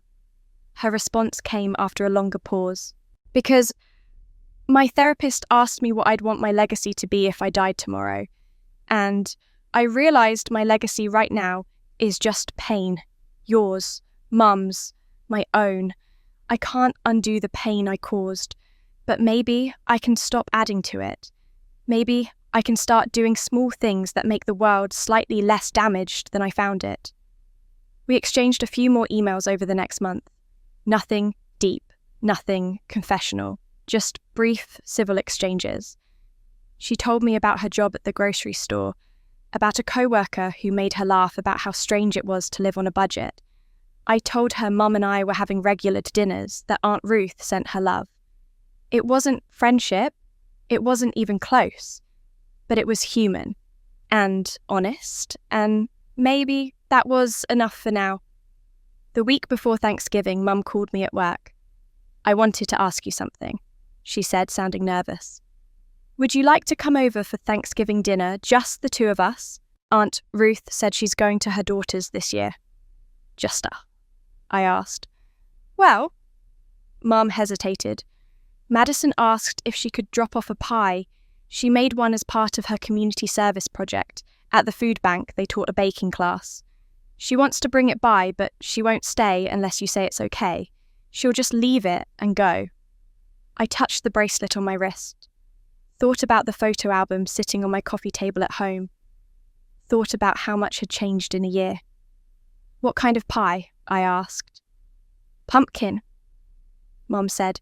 "She said it's the same recipe you used to make." 1 year ago, I'd stood on Mum's porch with a homemade pumpkin pie and been told I wasn't family. 1 year ago, Madison had watched me get thrown out with satisfaction in her eyes. A lot had changed in a year. "Tell her she can stay for coffee," I said. "After dinner, just coffee, 30 minutes. Mum was quiet for a moment. "Are you sure?" "No," I admitted, "but I think Dad would want me to try." "He would," Mum said softly. "He always believed in second chances." "Then, let's see if Madison's actually earned one." I stood in front of my bathroom mirror on Thanksgiving morning, fastening the gold bracelet around my wrist. It had become a ritual, this daily reminder that I was my mother's daughter, that I'd always deserved to be seen. The charm caught the light as I adjusted it, and I thought about the girl who'd made birthday cards that were never given. She would have been amazed to see where we ended up. I arrived at Mum's house at 2:30, 30 minutes before Madison was supposed to come by. I wanted time to settle in, to feel comfortable before facing my sister for the first time since the courthouse steps 8 months ago. Mum opened the door with a smile that reached her eyes. "You're early. I wanted to help with anything you needed." I held up a bottle of wine. "And I brought this." "Perfect." She hugged me and let myself relax into it. These hugs were still new enough to feel special, still rare enough to matter. Aunt Ruth was already in the kitchen, mashing potatoes and humming to herself. She turned when she heard me and broke into a wide smile. "There's my girl. Come here and taste these potatoes. Tell me if they need more butter."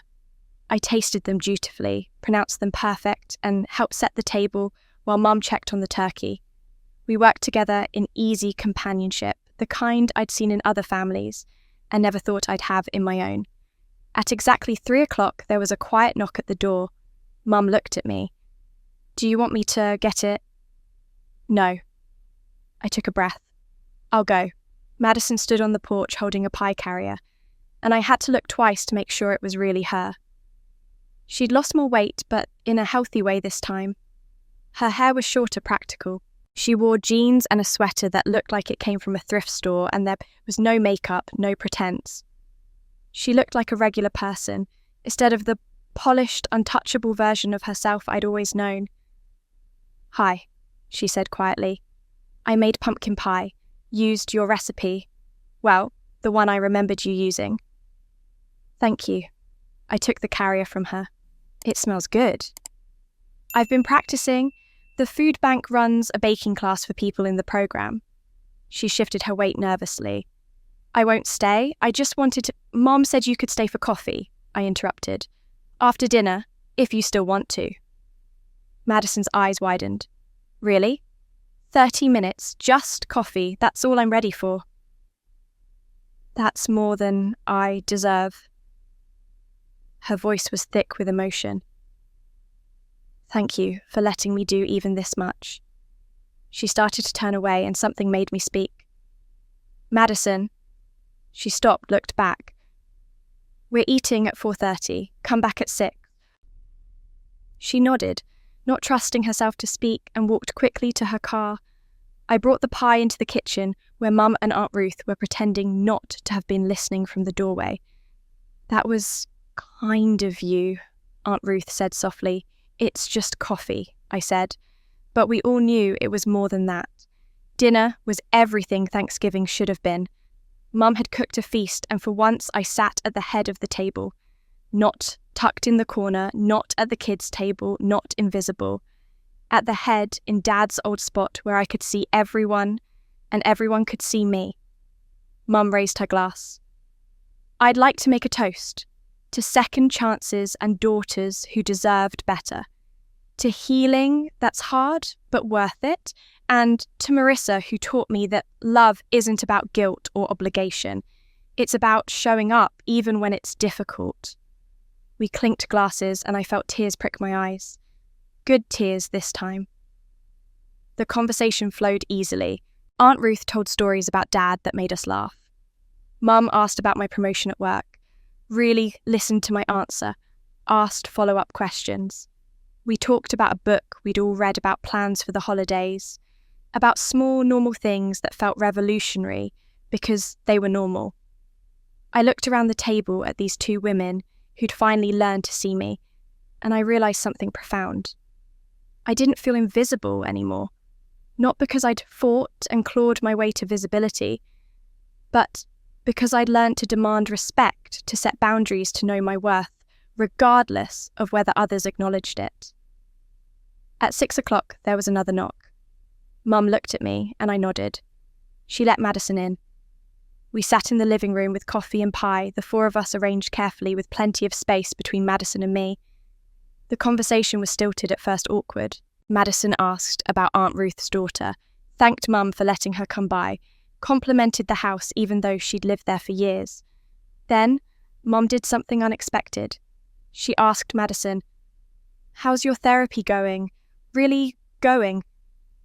Madison looked surprised but answered honestly. "Hard. I'm learning that I built my entire identity around fear and manipulation. Now I'm trying to figure out who I am without that. It's terrifying." "That's brave," Aunt Ruth said, admitting that. "It's not brave. It's just the minimum." Madison looked at me directly for the first time. "I'm not asking for forgiveness, but I want you to know I'm trying to become someone who deserves to exist in the same world as you, even if it's from far away." I didn't know what to say to that, so I said nothing. But I didn't look away either. At 6:30, Madison stood to leave. "Thank you for the coffee, and for not shutting the door in my face." After she left, I helped Mum clean up. As we were washing dishes, she dried her hands and reached into her pocket. "I have something for you." She handed me a small wrapped box, the paper yellowed with age. "This was meant for your 18th birthday, Mum said. I'd like you to have it now. 17 years late, but maybe right on time." I unwrapped the paper, carefully preserving it, even though it was old and fragile. Inside was a small velvet box, the kind that held jewellery. I opened it to find a delicate gold locket on a chain slightly tarnished but beautiful. "Open it," Mum said softly. I pressed the tiny clasp and the locket sprang open. Inside was a photo I'd never seen before. Me as a baby, maybe 6 months old, cradled in Mum's arms. She was looking down at me with an expression I'd never seen, on her face when she looked at me. Pure, uncomplicated love. "I had this made right before your first birthday," Mum explained, her voice shaking. "Before the depression got really bad. Before I lost the ability to look at you without seeing my own failure. I bought it, intending to give it to you when you turned 18, as proof that I did love you once. That it wasn't always broken between us." "Why didn't you give it to me?" "Because by the time you turned 18, looking at that photo hurt too much. It reminded me of what I'd lost, what I'd destroyed." Mum wiped at her eyes. "Madison found it in my jewellery box years ago and asked what it was. I told her it was meant for you. She said I should throw it away, that you wouldn't want it. I believed her." I looked at the photo again, at the mother I'd never really known, the one who'd existed before postpartum depression stole her ability to love me. "Can I keep this? It was always meant to be yours." I put the locket on, feeling the weight of it settle against my chest next to the bracelet on my wrist. 2 pieces of jewellery, 2 moments of love that had been stolen and then returned. Better late than never. And that was a year ago. Now, as I stand in my bathroom getting ready for Thanksgiving again, I fasten both the bracelet and the locket their familiar weight. A comfort. So much has changed in the past 12 months. I got promoted to Vice President of Regional Operations, a title that came with more responsibility and a salary that finally felt like recognition of my worth. I started dating someone, a kind man named David, who works in hospital administration. He knows my whole story has met my mother and Aunt Ruth, and treats me like I'm worth showing up for. It's still new, still tentative, but it's real. Mum and I have dinner every few weeks now, sometimes at her house, sometimes at mine, once at a restaurant where we ran into some of her book club friends, and she introduced me with unmistakable pride. Our relationship isn't perfect. We still have hard conversations, still navigate old wounds, but it's real. She knows my favourite foods, remembers my work stories, calls just to check in. She's learning to be my mother, and I'm learning to let her. Madison and I text occasionally. Brief messages, boundaried and polite. She finished her community service and paid off her restitution. She's still in Portland, still working at the grocery store, but taking night classes now in social work. She sent me a card last month with just one line. "I'm grateful you existed, even though I spent my life trying to erase you." I kept it. Today, I'm going to Aunt Ruth's house for Thanksgiving, the extended family gathering, the one I used to dread, where I'd sit invisible while everyone focused on Madison. Mum asked if I'd be comfortable attending, and I surprised myself by saying yes. When I arrive, Uncle James opens the door and actually grins. "Marissa, come in. Come in. Ruth's been waiting for you." He calls over his shoulder, "Everyone!" Marissa's here. People actually turn to look, actually smile. Aunt Carol hurries over and hugs me, asks about my promotion, tells me she's proud of me. The dinner is large, loud, chaotic, in the way family gatherings should be. When Mum arrives, she makes her way directly to me, kisses my cheek, asks if I need anything. When people ask who I am, she says, "This is my daughter Marissa. She's a vice president at MedTech Solutions. She manages operations across 3 states. I'm so proud of her." Not my other daughter, not Madison's sister, just my daughter, said with pride that sounds genuine because it is. After dinner, when the chaos has died down and people are scattered around the house in small groups, I step out onto Aunt Ruth's back porch. The November air is cold and clean, and the stars are starting to appear in the darkening sky. The door opens behind me and Aunt Ruth steps out, wrapping a shawl around her shoulders. "There you are. I thought I might find you out here." "Just needed a minute," I say. "It's a lot, being seen. Good lot or bad lot?" "Good." I smile at her. "Definitely good, just different." Aunt Ruth comes to stand beside me and we look out at the yard together. "How do you feel, honey? Really feel?" I touch the bracelet on my wrist, the locket at my throat. I think about the year that's passed, about the work I've done to heal, about the family I've slowly rebuilt from the ruins of the one I was born into. I feel like I finally belong, I say slowly. Not because I earned it by being perfect or successful or generous. Not because I proved I was worthy, but just because I exist. Because I'm me, and that's enough. It always was enough, Aunt Ruth says gently. You always belonged. You just needed people to see it. She pulls me into a hug and I let myself sink into it. Let myself feel the warmth of being loved without conditions, without having to perform or prove or plead. When we pull apart, I look back through the window at the house full of family. Mum is laughing at something Uncle James said. Cousins are playing cards. Aunt Carol is showing someone photos on her phone. A normal family gathering where I'm not on the outside anymore. You know what's funny? I say to Aunt Ruth. A year ago, I would have given anything to be invisible again. To not be seen meant I couldn't be hurt. But now I realise being seen is what I needed all along. Just by the right people, in the right way. And now you are, Aunt Ruth says. Yeah. I smile. And it's genuine, peaceful, free. Now I am.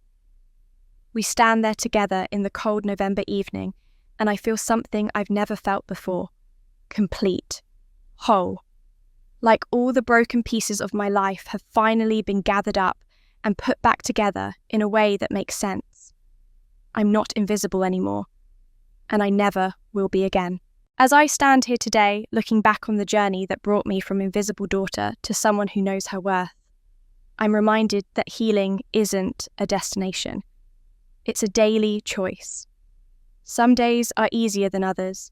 Some days I still catch myself falling into old patterns, waiting for approval that I don't actually need anymore. But those days are fewer now, and the good days outweigh them by far. Mum and I will never have the relationship I wished for as a child. That ship sailed 35 years ago when postpartum depression created a wound that scarred both of us. But we have something different now, something we built together from rubble and honesty. It's not perfect, but it's real. And real is enough. Madison is still in Portland, still working on herself. We'll never be close, and I've made peace with that. Some hurts go too deep for sisterhood to bridge, but we're civil, we're honest. And sometimes late at night when I'm feeling generous, I hope she finds the peace she's looking for, not for her sake, but for mine, because I've learned that carrying anger is exhausting, and I'm tired of being tired. The extended family has come around, most of them. Some still whisper that I'm too harsh, that I should forgive and forget more quickly. Those people don't get invited to my house for dinner. I've learned that I don't owe anyone my healing on their timeline. I get to decide who deserves space in my life, and I get to take as long as I need to trust again. Aunt Ruth remains my anchor. The one person who saw me clearly from the beginning and loved me anyway. She taught me that sometimes the family you choose matters more than the family you're born into. And sometimes, if you're very lucky, the family you're born into learns to become the family you choose. David proposed last month. I said yes, but I asked for a long engagement. I'm still learning how to let someone love me without waiting for the other shoe to drop. He understands. He's patient. He's the kind of man my father would have liked, and that matters more than I can put into words. Work continues to be my sanctuary, the place where my competence speaks louder than my childhood wounds. My team knows bits and pieces of my story enough to understand why I'm so fiercely protective of anyone who feels overlooked or undervalued. I make sure every person on my team knows they're seen, that they matter, that their contributions count. I couldn't give that to the child I was, but I can give it to others. The gold bracelet stays on my wrist. The locket stays around my neck. They're not just jewelry anymore. They're reminders that love existed even when I couldn't feel it, that my mother tried even when she failed, that some things can be reclaimed even after they're lost. If you're listening to this story and you recognise yourself in it, if you've spent your life being the invisible child, the forgotten sibling, the one who had to earn what others were given freely, I want you to know something. It wasn't your fault. You didn't fail to be lovable. The people who should have loved you failed to show up, and that's on them, not you. You deserved better then. You deserve better now. And you don't have to keep trying to earn what should have been freely given. But I also want you to know this. Healing is possible. Not the fairy tale kind where everyone apologizes and everything is magically fixed. The messy, complicated 2 steps forward, 1 step back kind. The kind where you set boundaries and some people respect them and some people don't. The kind where you learn to love yourself even when others didn't. Especially when others didn't. You are not invisible. You never were. You just needed people brave enough to really look. Thank you for listening to my story. It wasn't easy to share, but if it helps even one person feel less alone, it was worth it. If this resonated with you, if you've experienced something similar, or if you just want to share your thoughts, please leave a comment below. I read every single one, and your stories matter just as much as mine. Sometimes knowing we're not alone in our pain is the first step toward healing. And if you found value in this story, please consider subscribing to this channel. There are so many more stories to tell about families healing and finding your way back to yourself. Hit that subscribe button and the notification bell so you don't miss what comes next. Until then, remember this. You belong. Not because you earned it, not because you proved it, but because you exist, and that has always been enough.